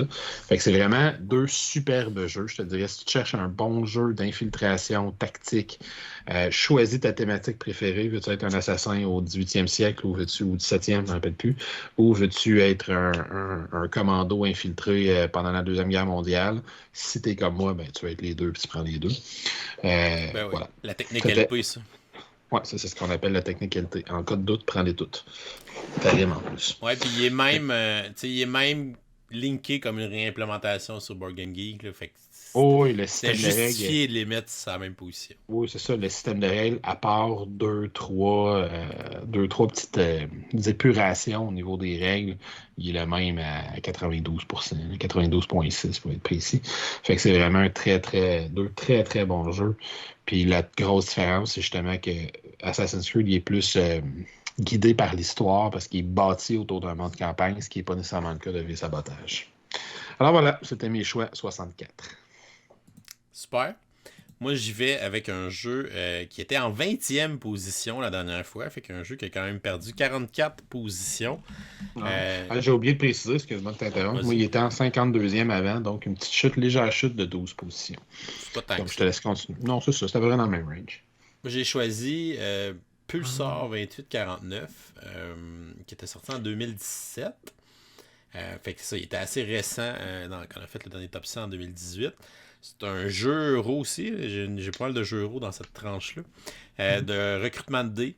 Fait qu'on va drafter des dés pour pouvoir faire des actions par la suite. Ce qui est le fun dans ce jeu-là, premièrement, le draft de dés, on va avoir une conséquence si on draft des dés qui sont dans des résultats qui sont inférieurs ou supérieurs à la moyenne des dés lancés. Fait qu'on va comme faire une médiane des dés au début de la manche, là, selon les résultats qu'on a lancés. Puis si tu prends des dés qui sont au-dessus de la médiane, ben tu vas avoir des bons dés qui ont des bons résultats, mais tu vas reculer sur certaines pistes. Là, la piste d'initiative en est une. Là. Alors que si tu prends des dés qui sont sous la médiane, donc des dés de petits résultats, ben, tu vas avoir des dés qui ont des petits résultats, fait qu'ils sont peut-être moins bons pour faire certaines actions, mais tu vas avancer sur des pistes. Fait que là, tu dois gérer un peu comment tu veux avancer sur ces pistes-là, parce qu'il y a beaucoup d'avantages à aller chercher, dont l'initiative, qui est toujours très pratique dans ce genre de jeu-là. Et tu vas devoir gérer aussi quel résultat de dés tu veux, parce que les dés vont être utilisés ensuite pour faire des actions.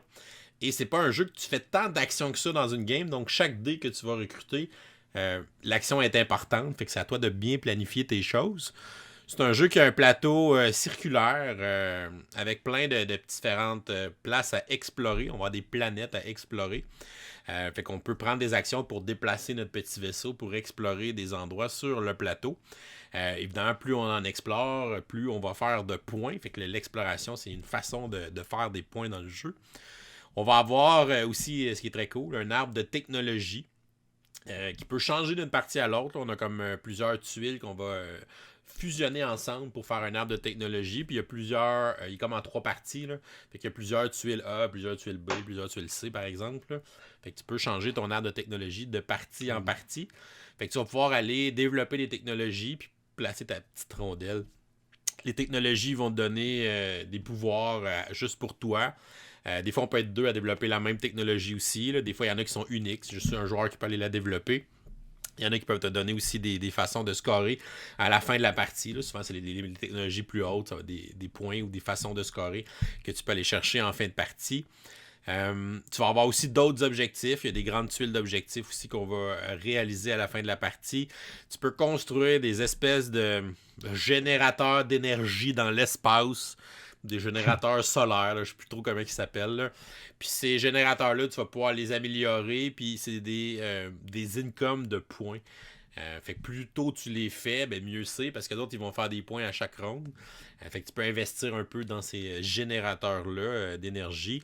Tu peux aussi construire des espèces de stations spatiales qui sont des tuiles qu'on va mettre les unes à côté des autres, puis là, ça va comme fusionner les 2 tuiles, avoir un symbole de D au milieu. Fait que ça va pouvoir te donner des bonus quand tu vas les fusionner ensemble. Il y a un paquet de façons de faire des points. Là. C'est une espèce de salade de points galactique, en fait, ce jeu-là. Fait que tu fais des scores là, comme de 200 points. Là. Mais c'est super le fun. C'est super stimulant les décisions que tu as à prendre. Fait que tu sais, pour un jeu de draft de dés / placement de dés, super intéressant comme jeu de gestion puis jeu euro. Tu sais, il est descendu de 44 ans, mais je pense que j'ai joué une fois dans les 5 dernières années. T'sais. Encore une fois, si c'est un jeu qui avait ressorti plus souvent, ben peut-être qu'il aurait conservé quelques rangs, mais c'est encore un jeu que je possède. C'est un jeu que j'aurais le goût de ressortir puis de jouer une partie. Fait que c'est super intéressant comme jeu de gestion. Pulsar 2849, mon numéro 64. Vladimir Suchy, je me trompe pas, c'est lui, hein? Last Will, puis Underwater Cities. Ouais, c'est ça. Ouais. Alright. Donc, je continue avec mon numéro 63, qui est peut-être, écoute, un des grands classiques euro. Difficile de faire plus euro que Concordia, autant dans sa mécanique que dans son look. que dans son look, que dans sa thématique. Fait que dans Concordia, on est des marchands autour de la Méditerranée, dans un jeu plus brun que brun. Mais, malgré ses défauts au niveau esthétique, c'est un jeu qui a une des mécaniques les plus fluides que je pourrais dire que je connaisse dans l'histoire du jeu de société. C'est un jeu qui est quelque chose... Il a déjà été dans le top 10 sur Board Game Geek, mais là, il doit être autour de 20-25e, quelque chose comme ça. 21 encore. Ouais, il y a la cote, là. Oui, puis il continue à le faire vivre en sortant des expansions qui sont toujours des nouvelles maps. Puis des fois, il y a des petites nouvelles mécaniques dans les extensions. Là, il y a Vénus. Le matin, ils le vendent pas mal avec Vénus dans la boîte, qui est le mode... en équipe. Qui est le mode 2 contre 2. Puis ils ont même fait une extension solo, je pense, l'année passée. Ouais, il faudrait que je me la procure. Je ne l'ai pas encore. Fait que Concordia, au niveau de ses mécaniques, c'est pas tout à fait un deck building, mais il y a quelque chose qui y ressemble. C'est qu'on va avoir C'est une un hand main, building. un hand building, ouais. On va avoir une main de cartes que tout le monde va avoir en début de partie, qui est la même. Les cartes vont avoir deux caractéristiques. Il va avoir une action qui est sur le centre de la carte, puis il va avoir une façon de marquer qui est dans le bas de la carte. Puis les factions marquées vont faire référence à diverses divinités romaines. Et dans le fond, à son tour de jeu, ce qu'on va faire, c'est qu'on va tout simplement jouer une carte puis on va faire ce qui est écrit dessus.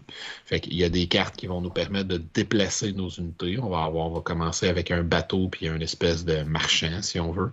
Puis avec nos unités, on va pouvoir débloquer, avec cette action-là, on va pouvoir se débloquer éventuellement de nouvelles unités, ce qui va nous donner plus de possibilité de déplacement quand on va faire l'action de déplacement. Il y a justement une action qui va nous permettre de débloquer des nouvelles unités. Il y a une action qui va nous permettre de déployer des espèces de petites maisons commerciales sur les différentes cases qu'on voit présentement sur le plateau. Ces maisons commerciales-là vont me donner différents bonus. Ils vont me donner accès à la ressource qui est là. Ils vont me donner une présence dans ce lieu-là, parce qu'il y a une des façons de scorer, c'est d'être présent dans le plus de régions possible de la map. Les autres actions, ben, je vais pouvoir. Il y a évidemment des actions qui ont rapport avec les ressources qui vont me permettre Acheter de récolter des ressources. Puis il y a une des actions importantes qui est acheter des nouvelles cartes qu'on voit dans le haut du plateau, où je vais avoir une ressource à payer qui est indiquée sur la carte, plus une ressource qui est indiquée sur le plateau selon où la carte se trouve.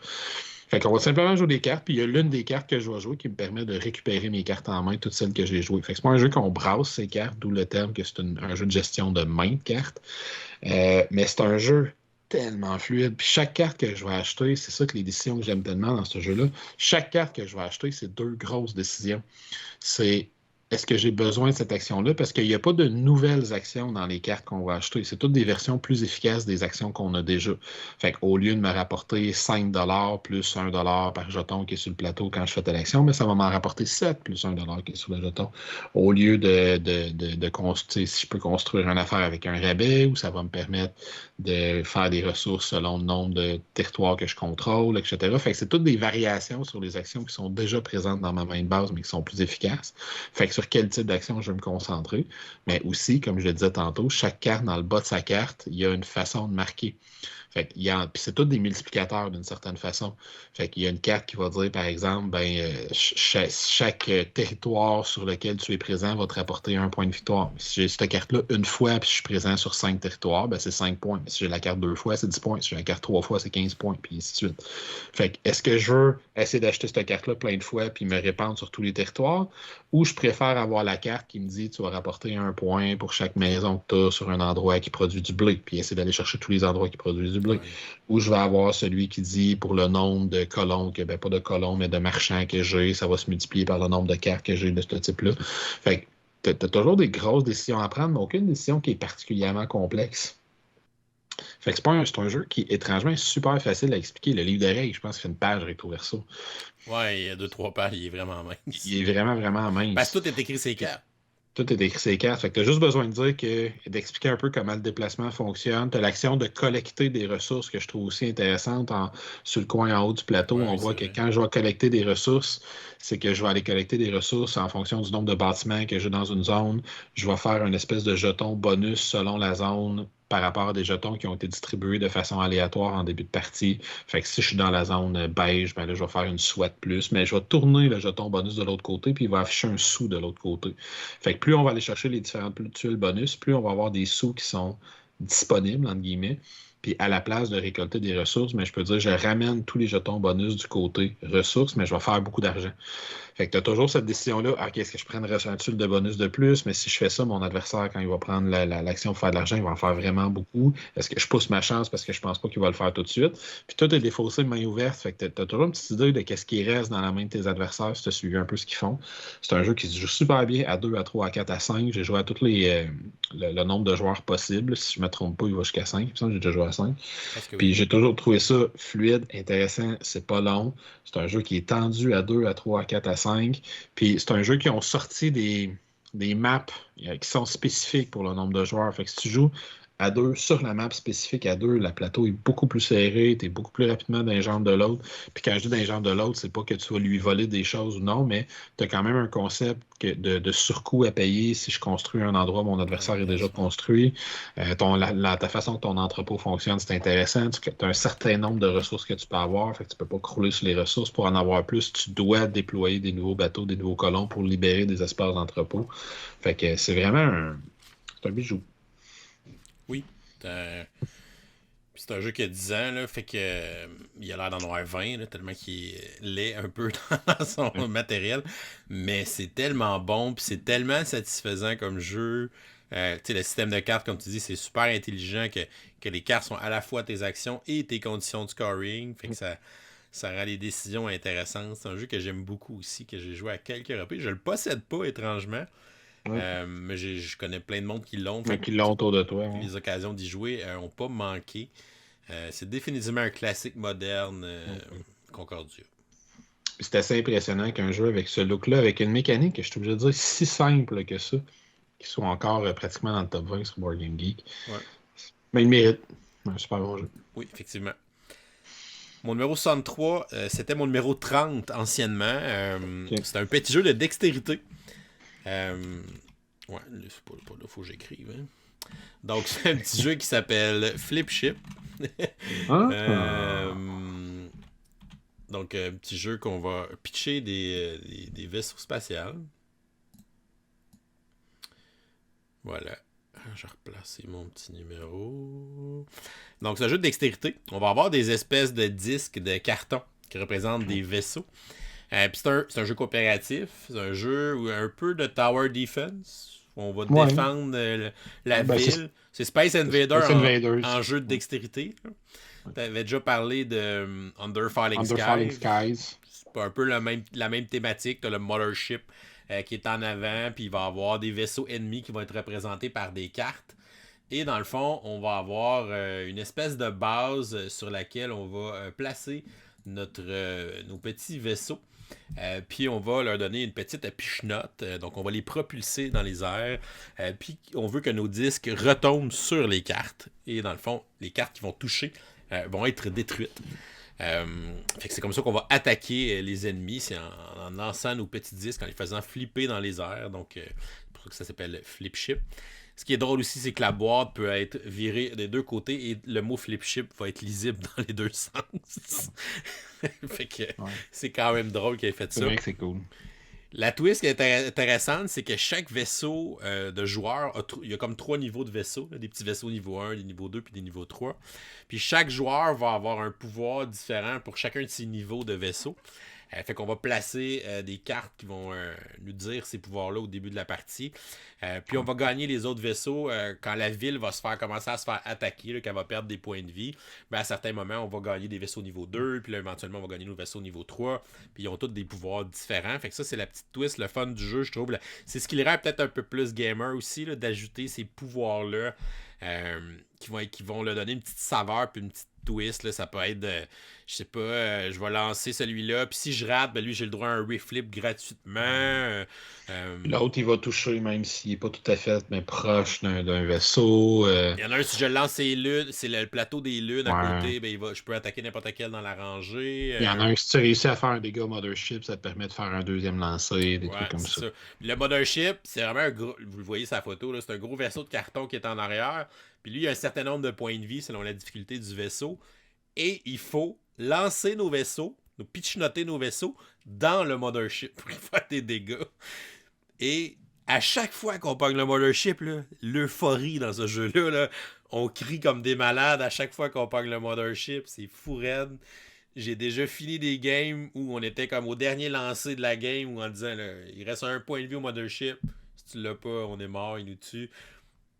Pouf! La personne réussit son lancer, on capote notre vie.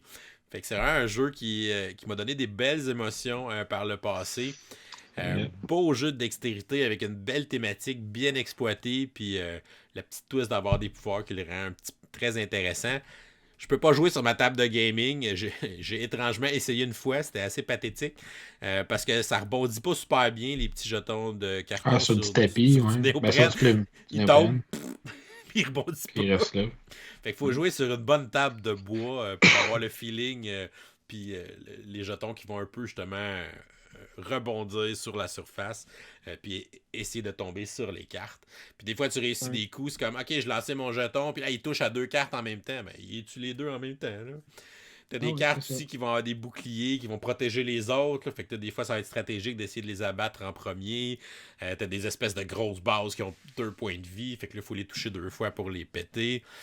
C'est vraiment le fun, c'est vraiment simple, mais c'est vraiment cool comme petit jeu de dextérité coopératif. Je l'adore. Flipship, mon numéro 63. Ce qui m'amène à 62, ça me prenait bien un jeu thématiquement Marvel, quelque part là-dedans. Quoique en match, il y a une partie thématique Marvel. Mais donc, j'arrive avec Marvel Champions. Oh, ben oui. Qui est un jeu de cartes vivant, un living card game. C'est très vivant présentement.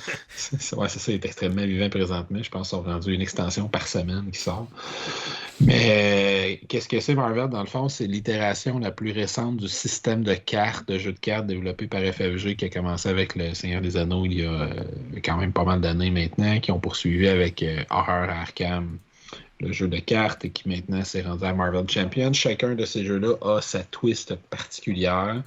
Celui-là, c'est j'allais dire de loin, celui qui a produit plus d'extensions. Ils n'ont pas encore rattrapé le Seigneur des Anneaux, je pense, parce qu'ils en ont vraiment produit une quantité astronomique. Ah, puis ils l'ont rebooté il y a un an ou deux. Ils l'ont rebooté, puis Horror Arkham aussi, ils l'ont rebooté. Mais bref, on parle pas des autres, on parle de celui-là. Celui-là, on va choisir un héros qui va être représenté par un deck de cartes. Notre deck de cartes, on va le compléter avec d'autres cartes qui vont venir de 5 catégories de cartes différentes. On va avoir les cartes générales qu'on peut toujours mettre dans son deck, puis ensuite, il va falloir se choisir une espèce de rôle. Je ne me rappelle plus des noms, là, mais il y a le Defender, le Protecteur, le Leader, puis l'agressif, finalement. Justice, c'est ça. Il y a justice, protection, agression, puis... Leader, c'est ça. Fait qu'on va choisir des cartes de ces différentes couleurs-là. Fait que moi, je vais prendre, mettons, Captain America en justice. Fait que là, je vais avoir des cartes de Captain America, des cartes générales et des cartes du deck de justice. On va se bâtir un deck de cartes comme ça. Puis si on n'aime pas bâtir des decks de cartes, ils nous en proposent plein. Parce que moi, je ne suis pas un grand fan de bâtir mes propres decks de cartes. Et sur Marvel Champion, DB ou je sais pas quoi, là, mais il y a beaucoup de sites Internet qu'on peut trouver des gens qui nous proposent des decks de cartes tout montés puis qui disent essaye ça si tu veux. Essayer un Hulk qui ferait fort ou si tu veux frapper un Doctor Strange mais qui est défensif, ils vont te proposer plein de decks. Je trouve ça super le fun. Ensuite, tu choisis un vilain. On affronte le Green Goblin, Rhino, Thanos. Name it, Thanos, etc. Puis on tape dessus. Puis on va avoir le vilain va avoir différents plans machiavéliques qu'il essaie de mettre en place. Il va généralement, pas toujours, mais il va généralement en avoir un spécifique qui commence avec. Il va manigancer sur ce plan-là à tous les tours. Puis nous, dans le fond, à tous les tours de jeu, on va décider, on va commencer de notre côté civil, parce que chaque héros a une identité civile puis une identité de super-héros. On va pouvoir tourner une fois par tour de jeu entre les deux identités-là, puis on va jouer nos diverses cartes, puis on va se servir de nos cartes comme ressources pour jouer les autres cartes. Fait que si j'ai 5 cartes dans ma main, j'en ai une qui coûte 3 à jouer, l'autre coûte 2, l'autre coûte 5, mais soit je décide de défausser ma carte à 5 puis ma carte à 3, puis une autre carte pour pouvoir jouer la carte qui coûte 3. Fait qu'il y a toujours un choix intéressant de faire, comment je prends ce que j'ai dans les mains pour optimiser ça. Puis on va se bâtir une espèce de tableau de cartes devant soi. Je vais jouer des cartes d'équipement, des cartes d'alliés, des cartes de soutien devant moi qui vont me donner différents bonus. Fait que c'est le genre de jeu que mon premier tour de jeu, je vais... OK, là, je paye 4 ressources, puis je joue Nick Fury. Parfait, mon tour est fini, c'est à toi.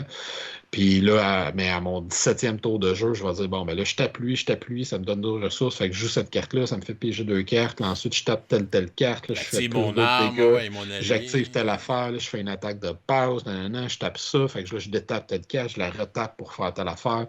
Fait que c'est un jeu qui est super satisfaisant en fin de game quand tu as réussi à avoir ton affaire. En fait, hein? C'est un énorme engine building. Puis entre tous les tours de jeu, il y a le méchant qui va agir. Puis il agit pas de la même façon selon si on est en identité civile, si on est en identité de super-héros. Il va attaquer ou manigancer. Quand il attaque, il nous fait des points de dégâts. On n'en a pas beaucoup des points de vie dans ce jeu-là. S'il manigance, c'est qu'il va faire progresser son schéma, pas son schéma, mais son scheme, son plan machiavélique. Puis s'il atteint la dernière étape de son plan machiavélique, normalement, c'est comme ça qu'il gagne la partie, quoique j'ai plus souvent perdu en tombant à 0 point de vie avec tous mes bonhommes que via le plan machiavélique. Mais ça arrive des fois aussi, fait qu'il faut toujours gérer, bon, est-ce que je contrôle la manigance, est-ce que je contrôle ses points de vie, il va déployer des minions, des espèces de subalternes devant nous qu'on doit, des sbires qu'on va tenter d'éliminer aussi parce qu'ils vont faire progresser le plan ou nous attaquer également. Puis c'est un jeu qui a une rejouabilité infinie.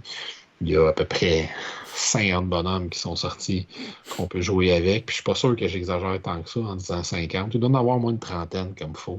Une trentaine, ben oui, au moins une trentaine. Il doit au moins une quarantaine, je pense. Il y a énormément de vilains qu'on peut jouer. Il y a déjà 4 ou 5 campagnes qui existent. Des campagnes de 5 parties généralement, puis qui ont toute une petite différence dans la façon dont la campagne va se jouer. Tu sais, la campagne de Convoitise Galaxique, on va avoir le vaisseau spatial, le Milano, qui va s'améliorer entre les parties, alors que, je sais pas moi, la campagne de Crâne Rouge, la première campagne qui est sortie, ben là, ça va tout simplement être nos héros qui vont se développer des habiletés entre les parties, fait qu'ils vont devenir un petit peu plus forts en ayant des cartes spéciales dans leur deck, tandis que la campagne de Danos, ben là, ça rapporte les pierres d'infinité, spécifiquement, qui vont se passer d'une game à l'autre. Tu sais, fait qu'ils ont toutes quelque chose de particulier, de thématique. J'ai pas encore essayé, je l'ai depuis un certain temps, mais j'ai pas encore essayé la campagne de X-Men, des X-Men.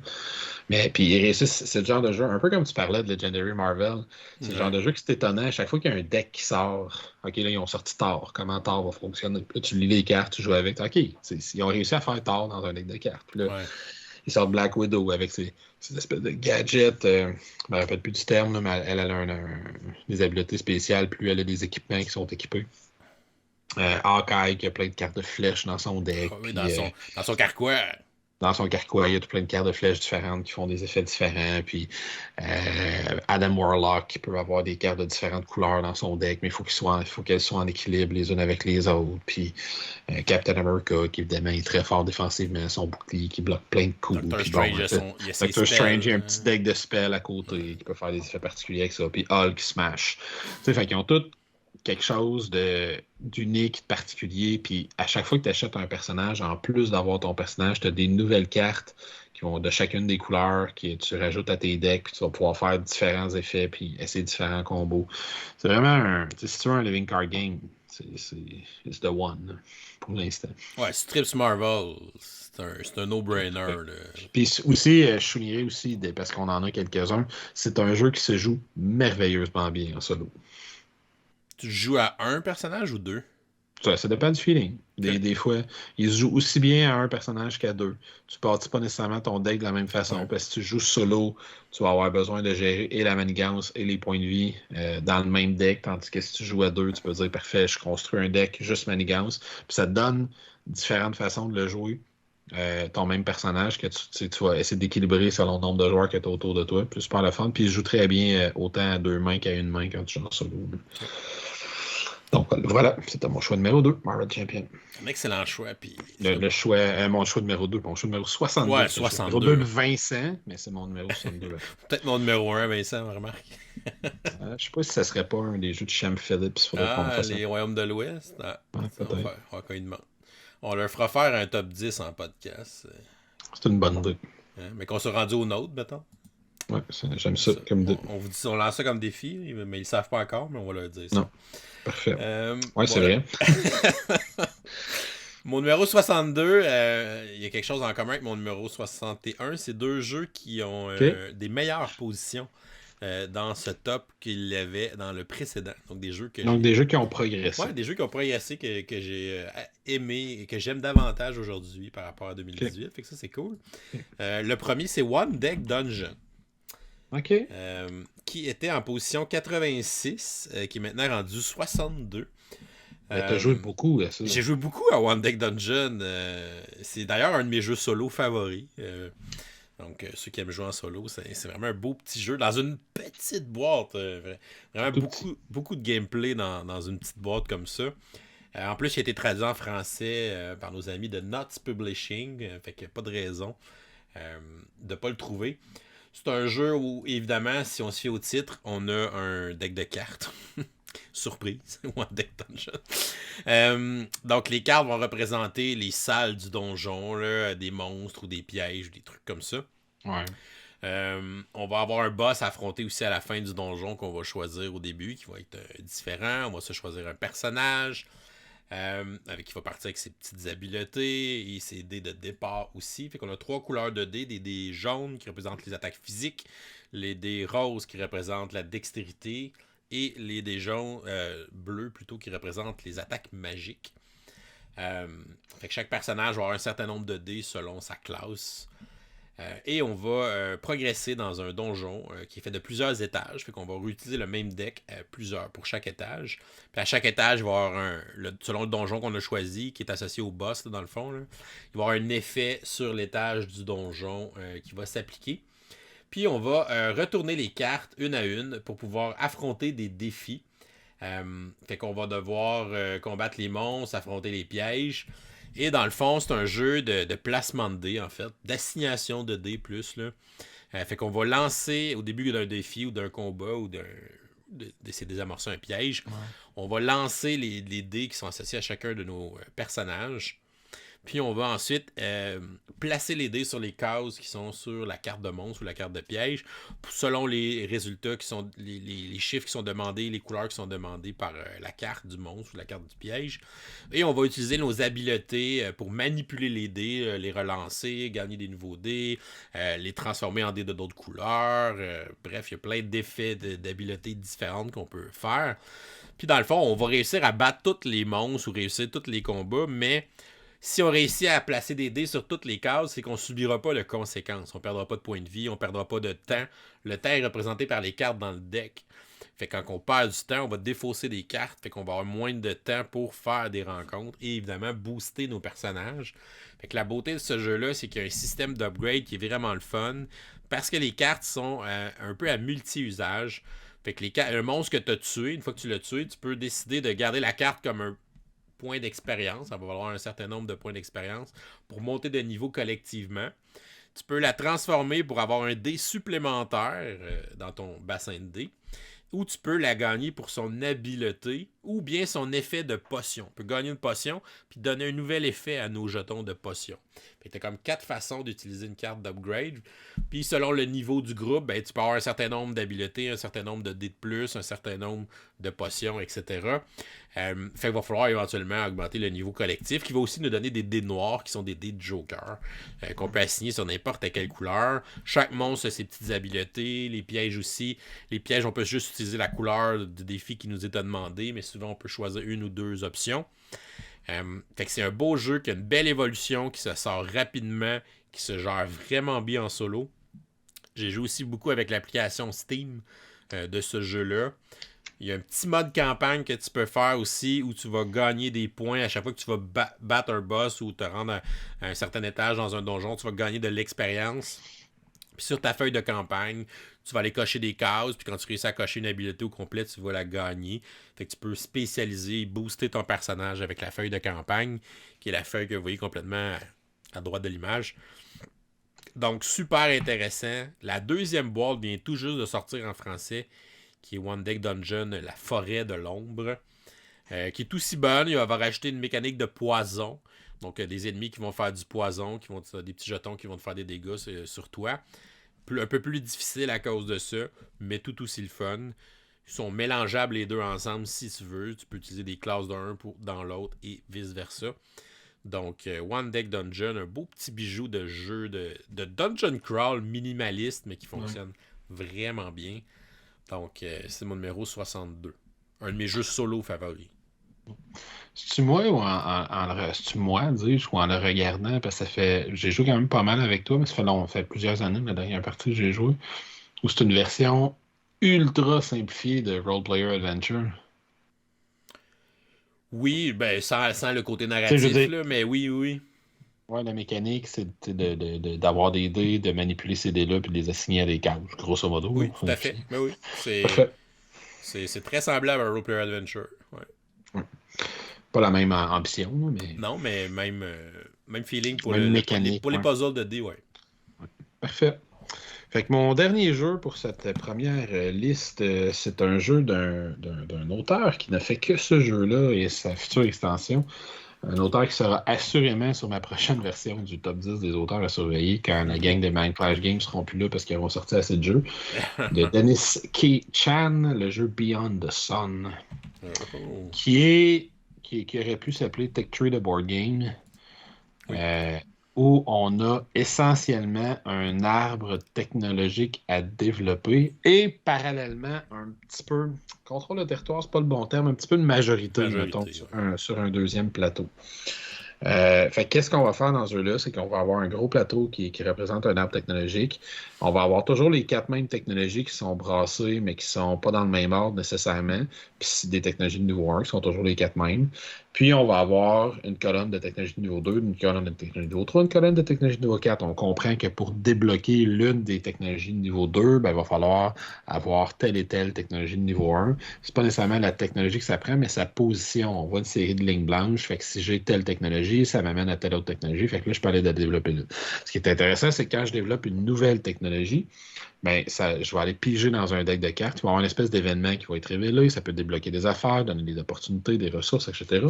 Je vais aller piger 2 cartes dans le deck de technologie de niveau 2, par exemple, selon la technologie de laquelle je pars, fait que je suis pour aller faire ça, ça va me donner une espèce de code de couleur. Je vais révéler des cartes jusqu'à temps que j'en ai 2 qui est le bon code de couleur. Puis chaque code de couleur est associé à une thématique, si on veut. Par exemple, la couleur rouge va être associée à tout ce qui va influencer le deuxième plateau au niveau du contrôle territoire, alors que la couleur, je ne me trompe pas, c'est la jaune, va être associée plus à l'économie, fait que la production de ressources et tout ça. Fait que quand j'ai mes 2 technologies, je choisis laquelle des 2 technologies s'en va dans l'arbre technologique, puis ensuite je la développe, puis là j'y ai accès.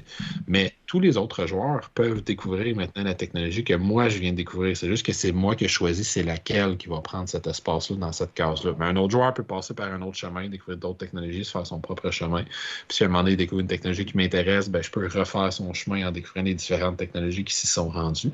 Fait que c'est vraiment juste un jeu de course sur une piste technologique. Associé à ça, on va avoir un peu de contrôle de territoire parce que la thématique, c'est qu'on est un empire galactique qui s'éteint. Puis on va avoir un autre plateau qui va avoir des cartes de planètes sur lesquelles on va déployer des vaisseaux. Puis quand on va avoir suffisamment de vaisseaux sur une planète, on va pouvoir prendre une action de terraformation, prendre contrôle de cette carte-là, puis elle va nous donner différents bonus, des points de victoire dans notre zone. Les choses que j'aime tant de ce jeu-là, c'est sa gestion des ressources, où on va prendre... Parce qu'ultimement, il y a comme 5-6 actions qu'on va faire dans le jeu, puis toutes les technologies vont être des variations de ces actions-là. Ouais. Telle technologie va me permettre de produire deux disques de production puis de les déplacer, alors que l'autre technologie va me permettre de créer un vaisseau puis de faire 3 déplacements, ou créer 2 vaisseaux mais faire juste un déplacement, ou améliorer le vaisseau juste sur place. Ça va tout tourner autour des mêmes affaires. Fait que c'est à moi d'essayer d'optimiser selon l'engin que j'essaie de me bâtir. J'ai un plateau personnel qui représente mes différentes pistes de production, le minerai, mes productions de ressources en tant que telles, qui sont mes colons, mes citoyens, mes vaisseaux. Puis plus je progresse sur cette piste-là, plus ça me génère de ressources parce que je finis chacun de mes tours de jeu avec un choix sur quelle piste je veux produire mes ressourses. Et les dés dans le jeu sont hyper intéressants parce que dans le fond, j'ai 4 niveaux de vaisseaux que je peux avoir. Je peux avoir mes workers, mes ouvriers que je vais déployer sur les différentes cases pour montrer que j'ai découvert des nouvelles technologies, etc. Puis je peux avoir des matériaux que je vais utiliser. Puis ça, c'est les 6 phases d'un dé. Fait que les dés, T'élances pas les dés. t'as énormément de dés puis tu les lances jamais. Mais c'est juste que si j'ai 3 dés qui affichent le vaisseau de niveau 2 puis qu'on me dit tu peux améliorer 2 vaisseaux de 1, ben c'est 2. Je prends 2 de mes vaisseaux qui sont niveau 2, je les tourne pour les rendre niveau 3. Fait que c'est super brillant, je trouve, comment ils utilisent les dés dans ce jeu-là. Puis il y a une espèce, là, j'entrerai pas dans les détails parce que c'est dur de le voir si on n'a pas le plateau devant soi, mais tu as une espèce de série de colonnes qui s'en vont en se réduisant sur ton plateau personnel. Puis, ça indique à quel dé tu as accès quand tu veux les produire, soit pour les transformer en vaisseaux, soit pour les transformer en scientifiques qui développent des nouvelles technologies. Puis, tu dois développer une piste de production qui te permet de te rendre à la colonne qui est la plus réduite, parce que si, dans ma piste de production, j'ai accès juste à mes 2 premières colonnes, puis elles sont vides, parce que j'ai déjà utilisé toutes ces dés-là, ben mes 3 dernières colonnes, ils ont beau être pleines de dés, du raw material, mais je n'y ai pas accès dans ma chaîne de production. Fait que je dois améliorer ma chaîne de production. Je trouve ça super intéressant. Puis la mécanique de base autour du jeu, c'est un worker placement à un ouvrier. La seule règle, c'est que je ne peux pas faire la même action 2 fois. Fait qu'à mon tour de jeu, je prends mon ouvrier puis je le déplace toutes les cartes technologies ou presque toutes les cartes technologies devenant des nouveaux spots, des nouvelles cases sur lesquelles je peux déplacer mes ouvriers pour prendre des actions. Fait qu'on comprend que plus on découvre des nouvelles technologies, plus j'ai accès à des actions efficaces et puissantes. Mais pour avoir accès à cette action-là, il faut que j'ai trouvé cette technologie-là. Fait que si David, dans la technologie de niveau 3, s'est trouvé une super technologie militaire que je voudrais avoir, mais j'ai pas du tout suivi son chemin. Il va falloir que je prenne une action pour redécouvrir la technologie de niveau 1 qui s'y rend, puis après prendre une autre action pour découvrir la technologie de niveau 2 qui s'y rend. Sur le board.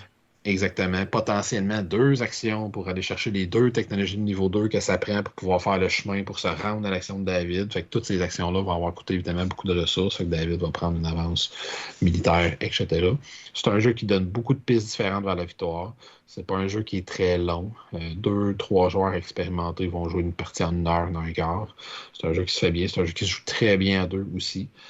Donc voilà, c'est un jeu. Si t'aimes le concept de piste technologique à explorer, le jeu est extraordinaire.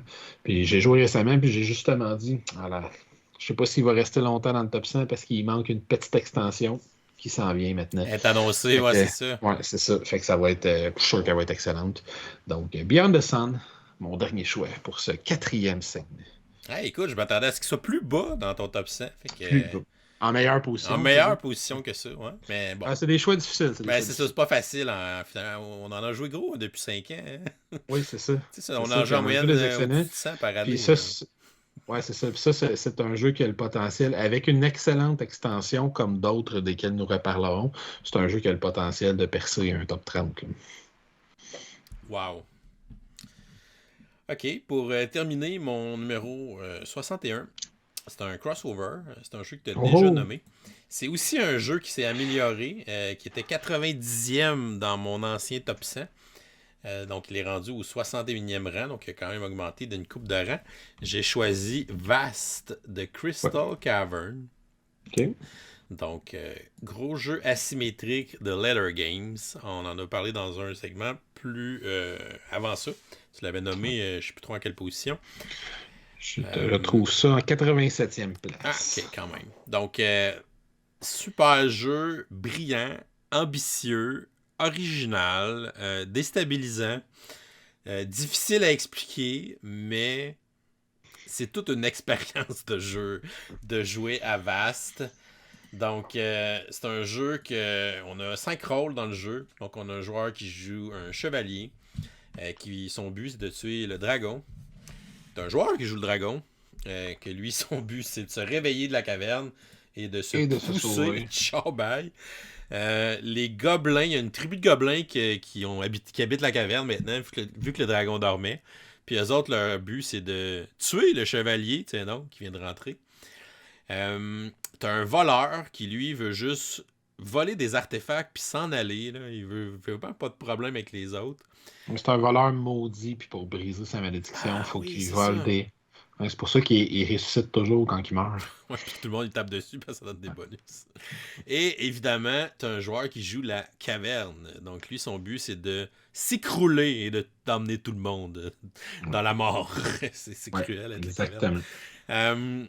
Fait que chaque rôle a une condition de victoire différente, comme on vient de dire, mais aussi un fonctionnement différent. Tes mécaniques de jeu, la façon de prendre tes actions dans ton tour, c'est totalement différent pour chaque joueur. Fait que c'est un jeu qui est difficile d'approche. C'est pas évident à expliquer parce que faut que tu saches en même temps un peu comment les autres fonctionnent parce que tu vas toujours interagir avec tout le monde un peu.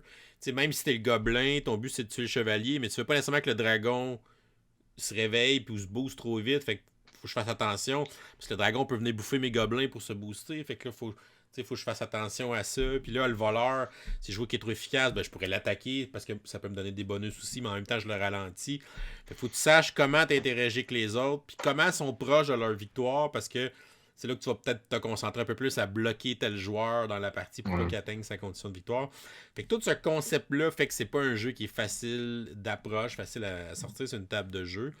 Mais à chaque fois qu'on se commet à y jouer, puis qu'on est justement qu'on a la volonté de passer au travers des règles de ça, puis de se le faire expliquer, c'est vraiment une belle expérience. Puis c'est pas un jeu qu'on a ressorti tant que ça dans les 5 dernières années, mais à chaque fois on dirait que ah oui, c'est vraiment malade de jouer à Vast. C'est comme c'est vraiment une super expérience de jeu. Puis c'était Ouais. tellement ambitieux comme design de jeu. Ils ont même fait un spin-off qui est le manoir hanté. Puis tu peux comme mélanger les rôles entre les deux. C'est comme, voyons donc. Là. Déjà que le jeu est super compliqué en soi. C'est, ah Ouais. non, tu peux faire un crossover, là, amène le chevalier dans le manoir, c'est pas grave. On va Ah ouais, puis s'arranger. tu sais, c'est dur à exprimer si tu connais pas le jeu et tu n'y as jamais joué, mais quand on dit qu'il est asymétrique, même les règles de déplacement, comme on avait dit quand je l'avais expliqué, sont différentes d'un joueur à l'autre. Les personnages se déplacent pas de la même façon, ils attaquent pas de la même façon, ils n'ont pas des mêmes composantes, ils n'ont aucune Ouais. composante en commun, en fait. Là. Ah, c'est ça. C'est un 10 sur 10 d'asymétrie. Là. Ouais, ouais, c'est le jeu le plus asymétrique que je connais. Ouais, ouais, ben oui. C'est même quelque chose comme. Mais Root ou Here I Stand, c'est Même même pas Dune, proche. même le vieux Dune, il Le y a vieux quand même Dune, c'est des pas règles en pareil. commun entre les Oui, parce que factions. le vieux Dune, ultimement, on conquiert les territoires tous de la même C'est façon, ça. on fait notre argent de la même Le façon. combat est sensiblement pareil pour tout le monde. Sensiblement, lui, le combat est complètement différent selon quelle faction tu joues. Puis Selon comme je qui dis, ne t'attaque. serait-ce que te déplacer d'une case à l'autre, ça marche pas pareil pour les Ah non, bonhommes. c'est ça. Fait que pour les joueurs aguerris seulement et ceux qui veulent vivre une expérience hautement asymétrique, vaste, c'est toute une Quelque aventure. chose. Ouais. Ouais. J'ai eu à l'expliquer il n'y a pas si longtemps. Ben, pas si longtemps. Au début de l'été passé, j'ai pas Ok. joué, mais je l'ai expliqué. C'est toute une aventure. Mais je me suis rendu compte que c'était le fun à faire. De C'est un, l'expliquer. de l'expliquer puis de pouvoir rester. Pour Puis les coacher un j'ai peu, ouais. coaché tout le monde. C'était pas désagréable. J'avoue que c'est pas fou comme méthode. D'avoir un coach. Si vous jouez à Avast, appelez LP, on fait un coach. Pour vous coacher ça, votre game. Je chargerai pas trop cher à l'heure. Voilà, Je donc... peux même l'amener. Ah, c'est ça. Donc, c'est mon numéro 61 et ça conclut ce quatrième segment de notre top 100. Donc, ben, merci encore à toi. Merci de l'invitation. Et pour ceux qui nous écoutent à la maison, ben, n'hésitez pas à laisser des commentaires sous la vidéo pour commenter nos choix de cette tranche de top 100. Dites-nous les jeux que vous aimez beaucoup là-dedans ou ceux que vous détestez carrément là-dedans. Dites-nous le pourquoi aussi. C'est toujours intéressant d'avoir un peu les arguments qui font qu'on aime ou qu'on n'aime pas un jeu. On Donc, n'aime pas un jeu, ouais. n'hésitez pas à nous écrire. Ça va nous faire plaisir de regarder ça et d'en discuter avec vous. Et si vous n'êtes pas encore abonné à la chaîne, mais vous pouvez le faire en cliquant le petit bonhomme en bas de l'écran. Sinon, vous pouvez nous suivre sur Facebook, Twitter, Instagram à Professeur Board Game. Et si ça vous tente, vous pouvez nous supporter sur notre campagne Patreon pour nous encourager financièrement. Ça vous donne aussi accès à notre serveur Discord, une super belle communauté de joueurs. Donc, on se revoit la semaine prochaine pour le prochain segment du Top 100. Bye tout le monde, continue de gamer. Ciao!